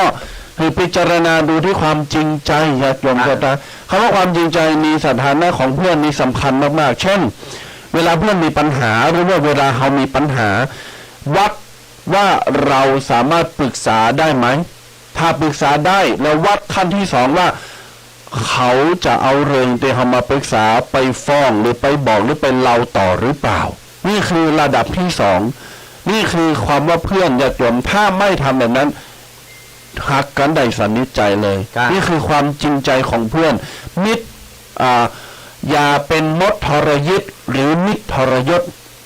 ญาติโยมศรัทธาทั้งหลาย หลังจากจบรายการวันนี้ จะดูว่า มีความจริงใจหรือเปล่า น่ะโดนคัดขวาง นั่นน่ะนี่ค่ะน่ะเห็นไหมขณะเขายังไม่ได้อู้นะเนี่ย สกัด มดทรยิตแล้วเห็นไหมนี่ญาติโยมพอเอาหน่อยว่าไพ่ปิ้นจะได้นะ การที่เป็นมิตรเป็นเพลินดีต่อกันนิสราญาติโยมทั้งหลายต้องลมตุกลมสุขพร้อมเสมอพร้อมในการที่ว่าจะคอยประคับประคองกันไป คือพยายามบางครั้งในคนเฮาเพราะว่าไผก็ตามสัทญาติโยมทั้งหลายมันก็มีการผิดพลาดมีการที่ว่าพังเผลอไป แต่เฮามองในแง่ดีในดีของกันและกันดีกว่ามองในแง่ดีของกันและกันแต่ไอ้ผิดพลาดมันมีส่วนน้อยเนี่ยเฮาก็ปล่อยไปเหเอาไปเก็บเหล็กไปคิดเหล็กคิดน้อยก็ต้องคิดเหล็กคิดน้อยเฮาเก็บหันเก็บนี่โอ้ยมันยันเนี่ยคือกูคนน่ะมันผิดพลาดเฮาก็ยังผิดพลาดเหมือนกันเพราะฉะนั้นต้องอภัยกันไปเก็บเล็กเก็บน้อยมันก็อยู่กันไปมันก็นี่กันมาได้การเป็นคบกันเนี่ยคบกันเป็นเปิ่นเป็นฝูงสามารถปรึกษาหารือกันได้มีอย่างปรึกษากันมีอย่างช่วยกันแก้ไขบ่ใจว่าเป็นเปิ่นกันนี่ตอนกินแต่พอจะไอเฮาเดือดร้อนเฮานี่มาไปเปิงป้าอาศัยบ่ได้หายหมดติดงานบ่วางว่าอย่างอันอย่างอีต่างๆนานาเพราะฉะนั้นแล้วการจะคบคนบ่ต้องไปคบมีคบเปิ่นฝูงมันเยอะแยะคือมันหนักมันมีหลายมีเปิ่นหนักแต่เปิ่นเนี่ยมันจริงใจก่อเปิ่นแต้ก่อหรือเปิ่นกินครับเฮาคบเปิ่นเนี่ยคบเฉพาะเอาตีว่าเปิ่นเฮาผ่านมาแล้วเฮาคัดกรองมาแล้วเนี่ยสมควรเดียวเฮาจะคบคนนี้สามารถไปกันได้มีบุคลิกมีอย่างที่ว่าไปด้วยกันได้เขาก็คบไปแล้วก็คือความจริงใจจะไปจริงโจ้คือความจริงใจซึ่งกันและกันเนี่ยมันก็ไปกันเมินคบมีแค่คน2 คนยังดีหรือมีหนักเลยบ่มีสาระบ่มีประโยชน์บ่มีเป็นเปิ่นกินเด้อโมนมันก็บ่มีประโยชน์หยังคบคนที่เฮาแค่คน2 คนแต่มีความจริงใจซึ่งกันและกันนี่คือเป็นเพราะว่าเป็นมิตรแท้กันเป็นกัลยาณมิตรดีต่อกันปรึกษากันได้มีอย่างกันได้อู้กันได้ปรึกษาหารือกันนี่แหละคือช่วยเหลือซึ่งกันและกันญาติโยมแรกๆเนี่ยเราอาจจะมีเพื่อนหรือมิตรจำนวนมากมายมหาศาลพอผ่านการเวลาผ่านการตรองการกรองการคัดแล้วญาติโยมศรัทธาทั้งหลายเหมือนเขากรองน้ำมันจะตกตะกอนเนาะพอตกตะกอนแล้วเนี่ยสิ่งที่เหลือสิ่งที่สะอาดนั้นน้ำบริสุทธิ์เขาสามารถบริโภคและกินได้คนเฮาชีวิตก็เหมือนกันญาติโยมอยู่ด้วยกันน่ะทุกสิ่งทุกอย่างทุกคนเนี่ยอยู่ด้วยกันเป็นจุ่มเป็นหมู่พอผ่านการเวลาไปปั๊บพอตกตะกอนแล้วศีลธรรมหรือระยะเวลาหรือสิ่งต่างๆเนี่ยเขาจะคัดคนที่มีศีลเสมอกับเรามี mindset เท่ากับเราและก็มีความคิดตรงกับเราที่เราสามารถไปกันได้ตลอดรอฟังเฟ้อเพอแผ่มีเมตตาน้ำใจใส่กันได้เป็นจะขัดเหลือน้อยแค่ไหนนั่นคือความจริงใจมีแค่นั้นแต่ยอมยิ่งมากก็ไม่ได้หมายความว่าจะการันตีความรักหรือว่าจะการันตีความเมตตาความหักต่อกันเสมอไปนี่คือจะดูเพื่อนหรือมิตรให้ดูด้วยความจริงใจต่อไปจะดูว่าไผเหมาะสมการวางตัวของคำว่าเป็นผู้สูงวัยหรือผู้ใหญ่ให้ดูที่คำพูดญาติโยมศรัทธาทั้งหลายให้ดูที่ความพูดพี่น้องศรัทธาทั้งหลายคำพูดและการวางตัวสำคัญมากๆไผเป็นคนใหญ่คำว่าคนใหญ่คำว่าผู้ใหญ่เนี่ยปัจจุบันเนี่ยกรมอนามัยผมใจปั๊บตั้งแต่อายุ40ปีขึ้นไปแล้วนะผู้ใหญ่เนี่ยตั้งแต่50ขึ้นไปเป็นผู้ใหญ่ญาติโยมศรัทธาทั้งหลาย50 60 70 80เนี่ย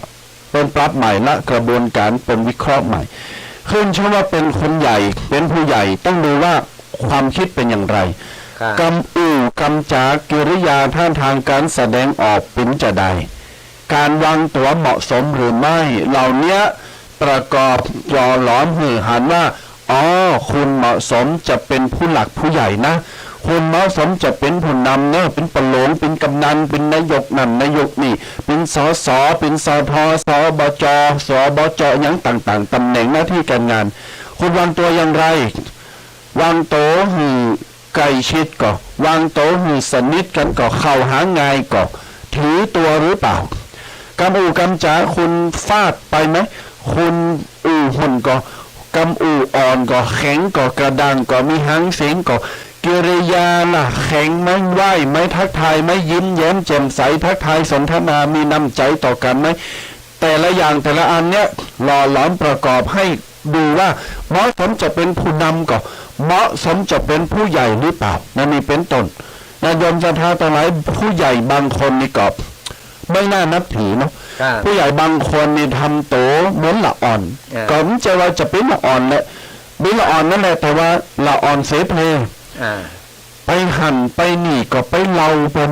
ไปคุยไปเตวงปนว่าไปเตหังไปคุยปนบัดนี้เอากำเหนือเจอกำไ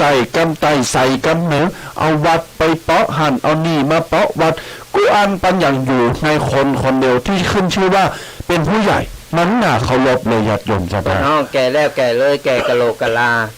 แก่เลยคือบังเอิญละอ่อนเคารพนับถือเออมือละอ่อนถอนงอกได้คำโบราณเปิ้นว่าเนี่ยเอาในมือเฮาหู้โตแล้วว่าเฮาเริ่มแก่ชราเฮาแก่โตไปแล้วเริ่มเป็นผู้ใหญ่อย่างที่ว่าเริ่ม50ขึ้นไปแล้วก็เริ่มตั้งโตละเฮาเริ่มปล่อยวางบางสิ่งบางอย่างของอันไหนละลดได้เฮาก็ลดละไปเอาพระใจว่าเมื่อโอ้ยยิ่งแก่ยิ่งห่าวยิ่งมันใจอย่างอันเนอะสัทยา มันใจเหมือนเป้านะ มันใจเหมือนเป้านะมันคนละอย่างมันคนละอย่างนะเพราะฉะนั้นในมือเฮาเริ่มแก่โตไปแล้วเฮามีลูกมีหลานมาแล้วมีเหลนเพิ่มมาแล้วเนี่ยเฮาเริ่มหู้โตแล้วว่าบัดเดียวนี้เฮามีบัดจะมีหลานอย่างเดียวมีเหลนมาให้แล้วเฮาต้องวางโตแล้วว่าเฮาต้องเป็นผู้ใหญ่ละต้องวางโตให้ละอ่อนเคารพนับถือต้องอู่หยังว่าอย่างต้องระมัดระวังปากระวังกำอูเจ้าอู่หยังต้องกึดไต่ต้องให้ก่อนบัดใจอู่แล้วก็มากึดก่อนแล้วก็อู่ว่าอู่ไปแล้วเนี่ยมันทำให้คนอื่นเป็นเดือดร้อนก่อสร้างความเดือดร้อนหรือไผ่พองสร้างความเดือดร้อนหรือโต๊ะเก่าก็บางครั้งในกำอู่โต๊ะเก่าก็ย้อนมาหาโต๊ะเก่าเหมือนกันนะเพราะฉะนั้นแล้วต้องกึดไต่ต้องให้ดีก่อนแล้วก็อู่แล้วก็อยู่ที่การวางโตของเฮาแหมในมือลูกหลานห้องเฮาอุ้ยเลยห้องห้องลุงห้องป้าแล้วเนี่ยเฮาก็ต้องทำโตให้มันสมกับที่เราอ่อนมาได้ห้องว่าเฮาเป็นลุงเป็นป่าเป็นนี่เป็นแล้วเขาจะวัยรุ่นแต่ไปทำโตยังเหมือนในทันสมัยอย่างนั้นก็คือเฮาอยู่ในสภาพของเฮาในกลุ่มของเฮามันรุ่นเดียวกันเฮาอยู่ในกลุ่มของเฮาสังสรรค์ในกลุ่มของเฮาแล้วก็เป็นตัวอย่างที่ดีเป็นตัวอย่างที่ดีหือลูกหือหลานหือเหลนเนี่ยมันได้เคารพนับถือเวลาตายไปเพิ่นจะได้เคารพนับถือจะได้นึกถึงคุณงามความดีของเฮาปัจจัยว่าแก่แล้วยิ่งแก่แล้วหมดละลูกหลานมันก็สบายกันหมดละต้องไปกึดอย่างแล้วกินเหล้าเมายามาเลยไปเมาแอลเต้วหันเต้วนี่ไปว่าหันว่านี่เคยมีตุบิเคยโดนมาข้างหนึ่งแล้วอันนี้ไก่โตนี่แหละไปบิณฑบาตปกติไปบิณฑบาตอะไรวันธรรมดานี่2 ตีเนาะไปบันไฮตีไปบันแซมตีแล้วบันไฮตีเนี่ยไปบิณฑบาตแล้วมีคนเฒ่าคนหนึ่งผู้เจ้าเจอแต่บอกเจอหรอกว่ามาเปิ้นมีคนเฒ่าคนหนึ่งเปิ้นนั่งกินกาแฟกูเจ้าอยู่ที่กาดเฮาก็ไปบิณฑบาตตามไอ้นี่ของเฮาตามกิจของเฮาอยู่แล้วเฮาก็ไปวันหรือวันแล้ววันนั้นพอดีเปิ้นไปอู่อยู่แล้วมีคนฮู้จักกันเปิ้นไปได้ยินเขาใส่เปิ้นกำลังไปซื้อของอยู่อันนั้นมาก็อู่ในวงกาแฟเปิ้นก็อู่เรื่องอื่นไปเลอะปะเตอก็บ่อู่หันตู้เจ้าไปบิณฑบาตหน่อยอู่แล้วดูพอตู้มื้อเนี่ยไปบินตีไปบินนั้น2 ตี3 ตีมันเหลือกินแล้วเอาไปขายเอาไปขายโอ้ยธรรมโมสังโฆสระยมฟังแล้วปุ๊บแล้วคนนั้นก็ด้วยความหวังดีประกอบมาเราฟังคนจากเฮาเนาะคนว่าเนี่ยคนนั้นน่ะเป็นอย่างเฮาก็ก็ไปกึดบัดดีก็จำบ่เตอความบัดดีของเพิ่นได้เข้าโตไปเองอย่างนี้ก็แล้วก็คนที่นั้นเพิ่นก็เจ็บใจแตนไปเลยมาอู่ฟังเสร็จเพิ่นก็เตวไปแล้ววันนึงเพิ่นก็ไปวาถึงบ้านปุ่นไปหันอย่าได้ว่าเพิ่นเอาไปขายมีหลักฐานก็ไปกล่าวไปอย่างคือเพิ่นเป็นเดือดแตนน่ะตั้งแต่หันมาปุ๊บบักกาพอหนาแล้วบักกามานั่งล้านแต่ไผ่โตเก่าไปสนแต่ไผ่โตเก่าไปคือนี่แหละสนะญาติโยมทั้งหลายคนเฮา บ่ต้องไปติไปตานต้องไปวามต้องไปเราไปอย่างพายเฮาแก่โตมาเฮาก็ธรรมะธรรมโมไปเข้าวัดเข้าวาเฮาก็อนุโมทนาบุญโตยก่อนไปอยู่บ้านอยู่จ้องก็เป็นต้นบุญต้นแม่เป็นตัวอย่างที่ดีให้ลูกให้หลานให้เหลนได้เคารพนับถือถึงเวลามาถึงเทศกาลมาเปิ้นไปซักเก่าดำโหด้วยความสบายใจด้วยความแบบเต็มอกเต็มใจว่าได้มีอุ้ยดีได้มีอุ้ยมีปู่มียาตีดีละอ่อนมันก็บ่อายมันก็ยังชื่นอกชื่นใจมันตัวครับโดยรวมแล้วสรุปว่าวางตัวให้เหมาะสมกับการที่เขายกมือไหว้ญาติโยมก็มีเจ้าว่าเจ็บก็เจ็บนะทำโตระวางโตให้เหมาะสมกับการตีละอ่อนหรือว่าเขาตั้งหลายยกมือไหวก้มหัวหือเฮาจะไปหือเขาได้เปิงมือญาติโยมเอาละทีนี้นี่คือปฏิบัติการทำทั้งหมดที่สรุปรวบยอดกับญาติโยมศรัทธาทุกคนทุกท่านได้ฟังกันในเช้าวันนี้ข้อที่หนึ่งจะดูคนเก่งให้ดูที่ผลงานข้อที่สองจะดูลูกหลานให้ดูที่ความกตัญญูจะดูว่าไผเหมาะสมกับการเป็นอาจารย์เป็นครูให้ดูที่ความคิดและจะดูที่ใครเหมาะสมจะเป็นเพื่อนเป็นมิตรให้ดูด้วยความจริงใจ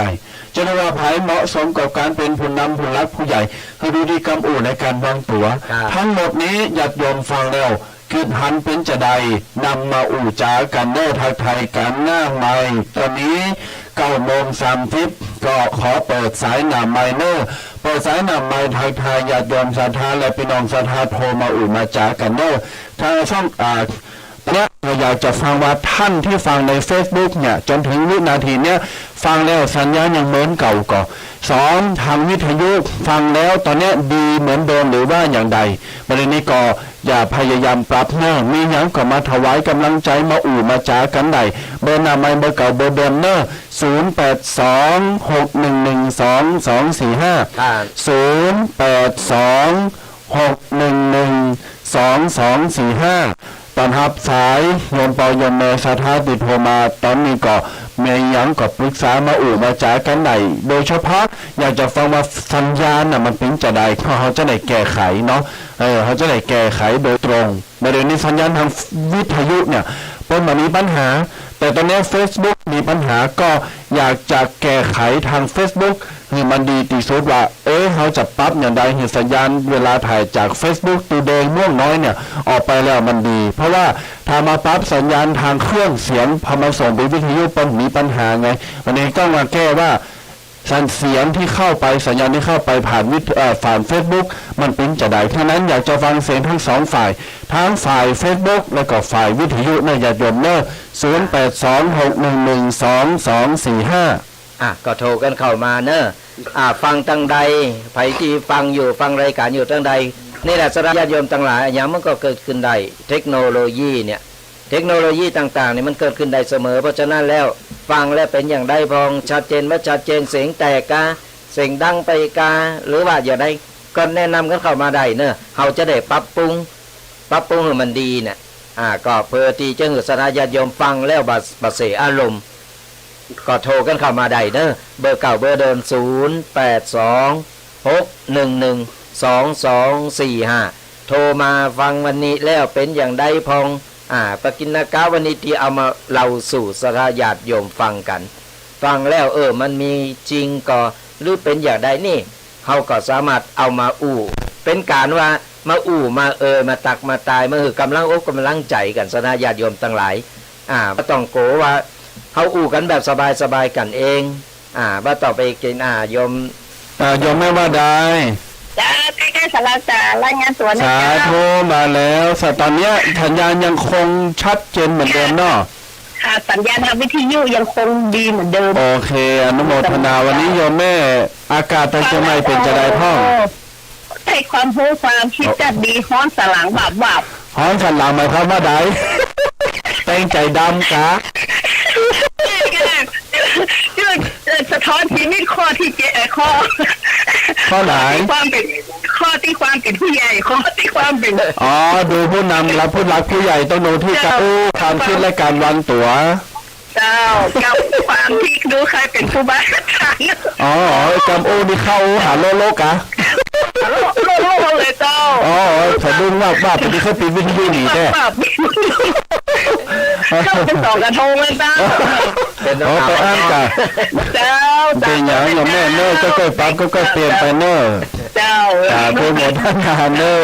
ในชีวิตประจำวันเนาะ โมทนา เจ้า อ๋อเป็นว่าคือเปิ้นว่ะเขาเดือด ปัจจัยโดยตรงโดยอ้อม บ่ออมเลยสันหลังนี่นะญาติโยมผมมาเนอคุณมนธนาขออภัยปิดวาแล้วไปตรงกับไผเนาะ0826112245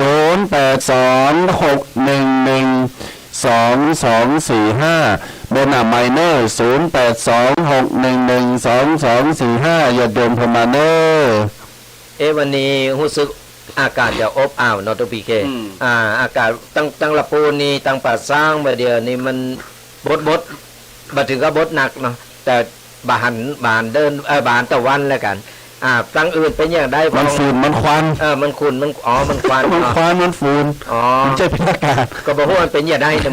มันมืด เดี๋ยวมันฝุ่นบ่ อึมครึมอบอ้าว วันนี้จากละปูนแล้วที่แปลเดี๋ยวขึ้นมาเราได้4ละ โอ้ ของประเทศนะครับ เดี๋ยวเรามาที่หนึ่ง เราได้พี่4นั่นแหละปูนเท่านี้นะมันก็เลยอากาศเกิดเป็นแบบเนี้ยมันลดฟ้าโมฝนบ่หือหันเดินตะวันนี่ระดับที่4ของโลก เนี่ยก็ระวังอย่างน้อยก็ระวังสุขภาพกันตัว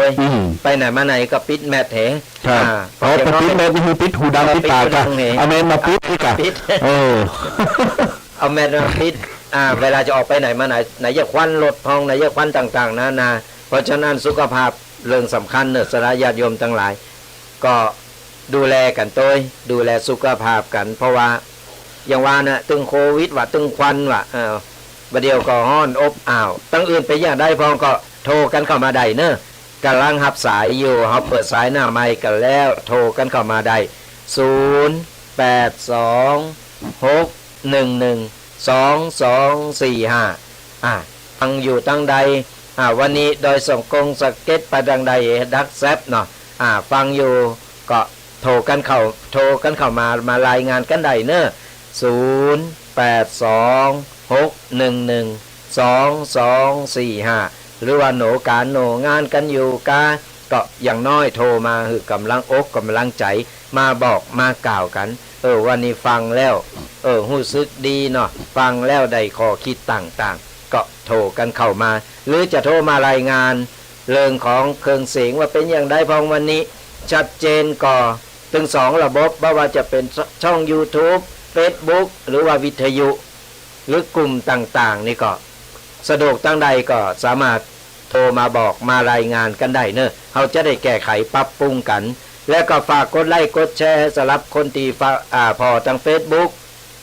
ช่อง YouTube ของตั้งสถานีหรือว่า Facebook ของตุปีแดงก็ได้ก็กดไลค์กดแชร์กดติดตามกดหือดาวกันตัวเนอะ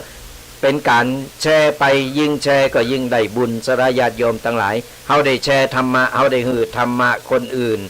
จากที่เปิ้นบ่ฮู้เปิ้นจะได้ฮู้เปิ้นฮู้แล้วเปิ้นนำไปปฏิบัติเฮาก็ได้บุญได้กุศลไปแหมก็เพราะฉะนั้นก็ฝากกดไลค์กดแชร์กดติดตามกดดาวกันหือตัวเนอะญาติโยมสาธุชนทั้งหลายได้บอกไปว่าปัจจุบันสภาพอากาศมันเปลี่ยนแปลงไปมากๆเลยตังเชียงใหม่ก็ระดับที่1ของประเทศละโปนจาก8ขึ้นมา4แล้วประเด็นนี้จ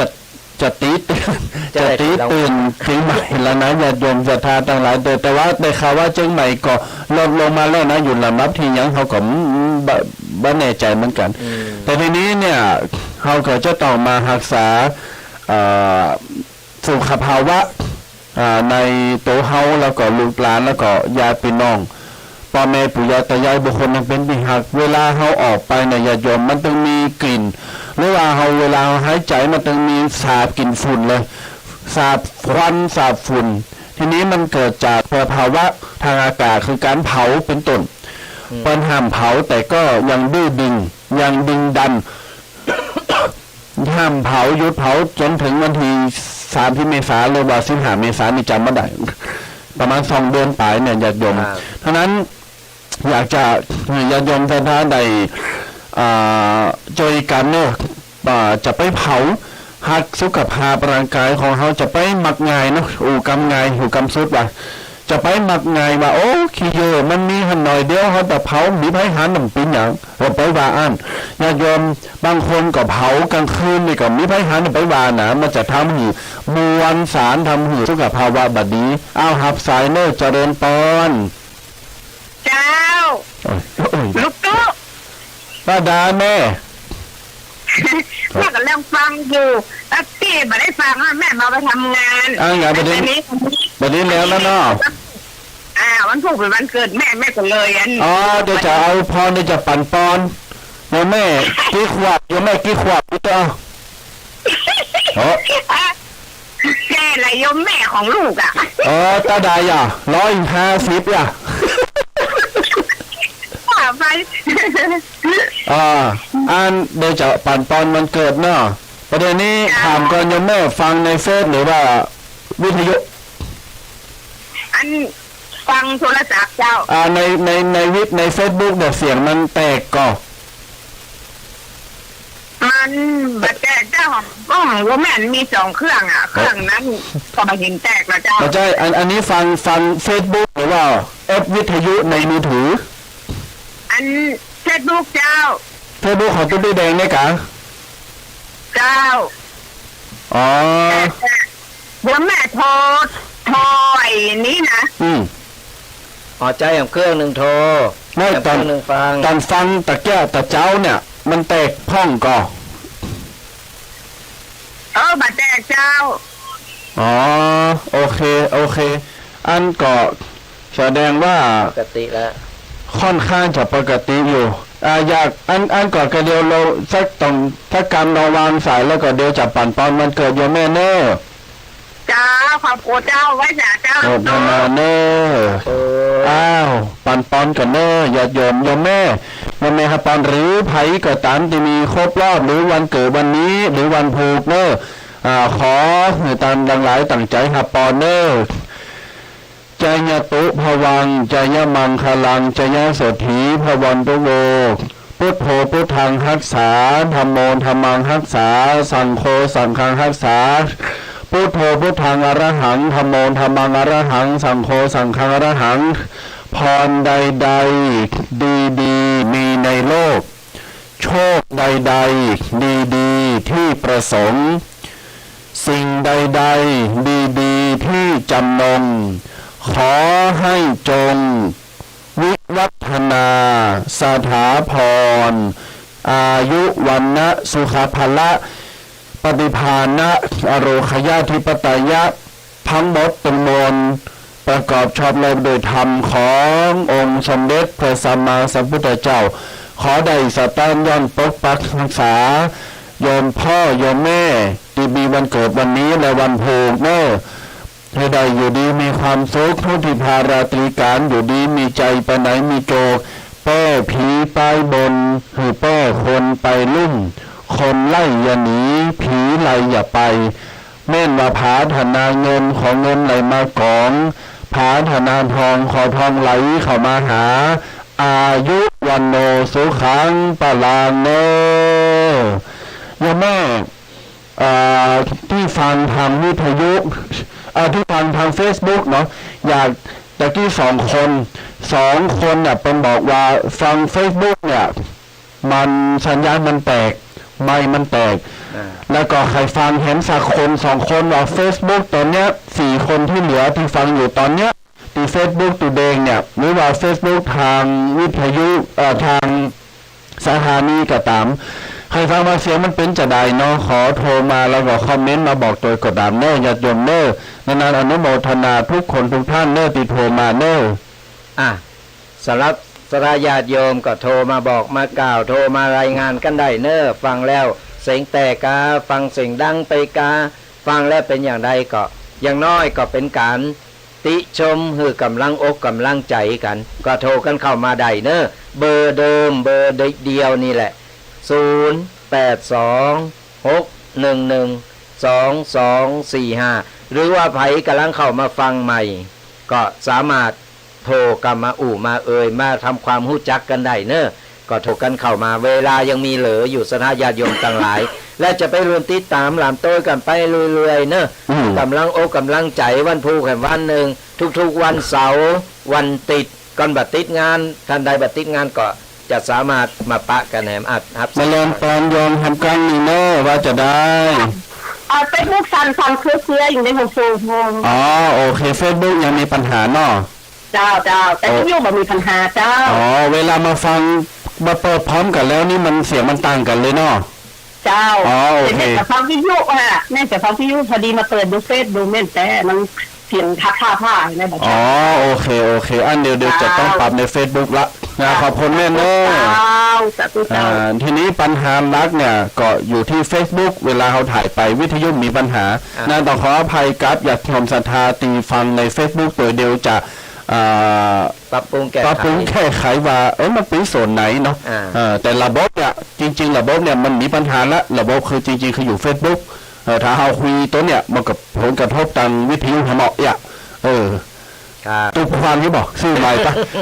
ยังไม่ปัจจัยเพิ่มนี่เมตตาอ่ะเพิ่มไผ่เมตตาก็ถวายก็ยังดีก็น้อมรับเนาะจะน้อมยินดีด้วยความยินดีก็ยังมีเวลาเหลือกันอยู่เนอะสนะญาติโยมทั้งหลายโทรกันเข้ามาเนอะโทรกันเข้ามาเฮายังรอรับสายอยู่ระหว่างรอรับสายเฮาก็จะไปเรื่อยๆเป็นการโทรไปคือสระญาติโยมได้โมนได้โหกันฟังธรรมะจะไปเขตจะไปซีเลสระญาติโยมทั้งหลายฟังธรรมะดิลิเวอรี่นี่นะโทรแล้วฟังแล้วก้อนใกล้เอาสิ่งดีๆไปนำไปปฏิบัติไปใจนำไปบอกลูกบอกหลานไปแนะนำกัน จะได้เป็นคนเฒ่าที่มีคุณค่าไม่ใช่คนเฒ่าที่แก่แล้วแก่เลยกะโหลกกะลานั่นบ่าวเนอะอย่างอันเนี่ยเตะฝุ่นไปวันๆหายใจกว้างไปวันๆมันบ่มีประโยชน์หยังเขาต้องเป็นต้นบุญต้นแบบเป็นต้นดีเป็นต้นแบบดีๆคือลูกคือหลานคือเหลนเป็นได้เคารพนับถือจะได้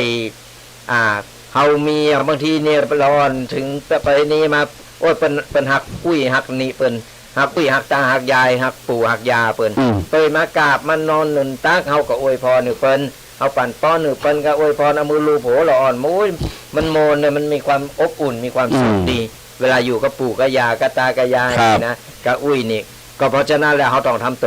ละอ่อนมันเคารพนับถือทำโตมันดีก็เขาก็สอนได้ธรรมะอย่างจากผู้เจ้าพระเนรหลายๆรูปหลายๆตนจากครูบาอาจารย์หลายๆรูปหลายๆตนที่เราฟังอยู่เขาได้ธรรมะได้ก้อนใกล้เอาไปสอนละอ่อนก็จะได้นำไปปฏิบัติมันซึมซับเข้าไปวันละเล็กวันละน้อยวันละนิดวันละหน่อยก่อนเขาบอกเอาธรรมะไปสอนจะมารอกระตุเจ้าสอนอย่างเดียวละอ่อนมันบอกฟังหรอก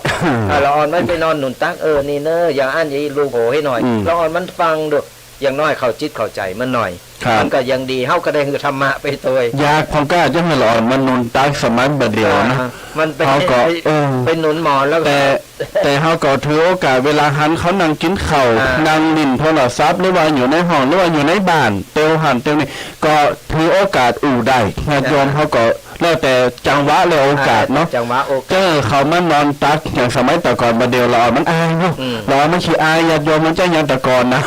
แต่มาหาหนูก็นอนตักปอแม่อยู่แต่ว่าเจ้าหิมันนอนเพราะมันอายญาติโยมแต่ไปนอนแฟนนอนตักแฟนโพไม่บายนะถ้ามันนอนแฟนเนี่ยมึงฮักกูกะอยาก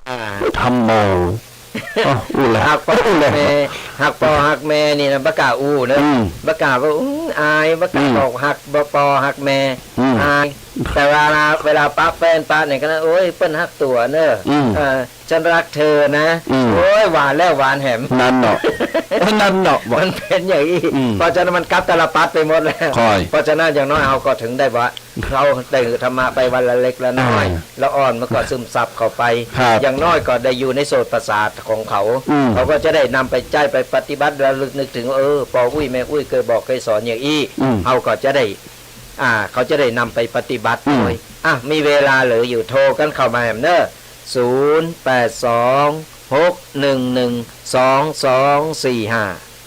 ญาติโยมศรัทธาทั้งหลายต้องขอออกโทรก่อนเพราะว่าบางครั้งบางทีตะมาพาวขาดบางครั้งบางทีไม่ได้มาบางทีก็บางเสาหรือว่าบางทีก็ตั้งใจจะมาละทีนี้มันมีงานเข้ามาเป็นงานโดนพ้องประหลงจะมาเอาหันเอาหนีมานั่งกะ ศรัทธาเพิ่นมาตันขันเข่าก็เพิ่นมาควายก็วันนี้กำลังเลิกงานจะมาวันเกิดแล้วก็อย่างต่างๆโดยภาราของตุโลงเนาะเฮาฮู้ก็สามารถจะหลีกได้แล้วก็เฮาก็จำเป็นต้องอยู่ที่บางครั้งบางทีก็ตั้งใจโปรเกมโตแต่มาแล้วปะตักเฟซดูกับตูแดงนัดกันจะดีเพราะนี้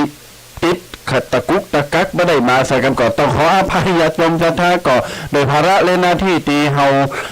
สามารถจะมาได้เพราะว่ารายการมันเป็นรายการเช้าด้วยแล้วก็เวลาญาติโยมไปจากมาตาหรือว่าเป็นมาอย่างก็จะมาเจ้าเนาะในช่วงนี้ก็มีการนี่ก็เตรียมงานก่อสร้างอย่างที่ดังรายหันก็วุ่นวายเนาะก็สร้างศาลาหอฉันก็ศาลาเป็นมาก็เป็นลงก็กรรมการเป็นแบบว่ามาจ่ายมาเป็นจะมาอย่างเฮาก็สามารถจะได้แล้วก็แฮมเดิมหนึ่งก็จะมีงานทำบุญถวายตามศาลาหอฉันพร้อมกับงานประเพณีส่งน้ำแฮมเดิมเดียวมันก็การงานเราก็พลูพังเข้ามาต่างนี้ไปไฟก็เริ่มติดที่วัดเดี๋ยวนี้กำลังปรับระบบตั้งในวัดอย่างกับเตรียมงานและอันหลายอย่างที่นี้ญาติโยมก็ต้องเข้าใจเนื่องจะไปโคจะไปเก็บว่าตัวเคหายหมดตัวเคหายหมดมาเห็นหมดละตัวแดงคนเดียวเป็นสำเร็จอภิญญาอภิญญาเป็นแวบหายบ่อยนั่นเนาะเป็นหายบ่อยนี่แหละต้องลงเป็นตุโหลเลือดตุกโหลเป็นคนนั้นเนาะหายเก่งต้องลงเป็นตุกโหลเนาะแม่นเนาะยินดีตุกญาติโยมมันโมนดีมันเฮาได้ยายการเนาะญาติโยมเป็นคนของสังคมแล้วกะอะไรกันเฮาบ่ได้เยการไม่ได้มันก็งุดงิดพอเขาเคยไปเหมือนกันสนะญาติโยมเหมือนป้าอุ้ยแม่อุ้ยเคยเยการมาแต่ตั้งมาก่อนชีวิตแล้วเพื่อบ้านป่าชีวิตไม่ได้เคลื่อนไหวหน่อยก็ลูกหลานด่าโหว่าไปเย็ดแต่มันก็งุดงิดเหมือนกันนะมันเกยมันหยามไงมันหยามเยการแต่ก็ดีนะคือเขาก็บ่ต้องไปเยอย่างนักหนาเขาปัดกวาดดูแลบ้านจ้องเขามันเพียวนี่นิดหน่อยพอร่างกายมันได้เคลื่อนไหวมันเหงื่อมันออกมันก็ดีมันก็โมนไปอย่างนึงมันออกก็บ่ออกเลยนั่งนอนมันก็บ่ไหวเหมือนกันเนอะโรคภัยไข้เจ็บถามหาเพราะฉะนั้นแล้วก็เคลื่อนไหวร่างกายทองเตวหันเตวนี่ต๊บแตบกวาดจ้องพอลูกพอหลานเปิ้น9:50ญาติโยมประเด็นนี้อยากจะหาแฮมสัก2สายเพราะว่าแฮม5 นาทีก็จะหมดเวลาแล้วเพื่อจะได้ปันปอนจะได้สรุปในปกิณกธรรมแล้วก็วันพุธก็มาปักขันใหม่ถ้ามียังโดนเขาต้องออกดูก่อนเพราะส่วนมากจะมีงานด่วนวันอาทิตย์พอวันเป็นวันติดไงราชการหรือว่าอย่างเป็นยุทธเขาก็จะมาวันติดนี่ไงมันเป็นวันยุทธด่วนได้แต่อย่าด่วนบ่อยมันเป็นวันติดเขาก็ยังอันนี้อยู่อีกอะเพราะว่าบึดกลางคืนก็จะนัดประชุมพี่น้องศรัทธาในหมู่บ้านแล้วก็ผู้เขาก็ผู้ว่าไผจะมานางยังห้องนี่ไงแล้วก็จะมาหาเนี่ยกะเก็บงานไปเนาะญาติโยมศรัทธาเนอ0826112245พี่น้องศรัทธาก็โทรมาได้เนอไหนก็เรื่องวัดแล้วตูแดงห้ามคัดเขาจะเอามีกันหน้าแดงแล้ว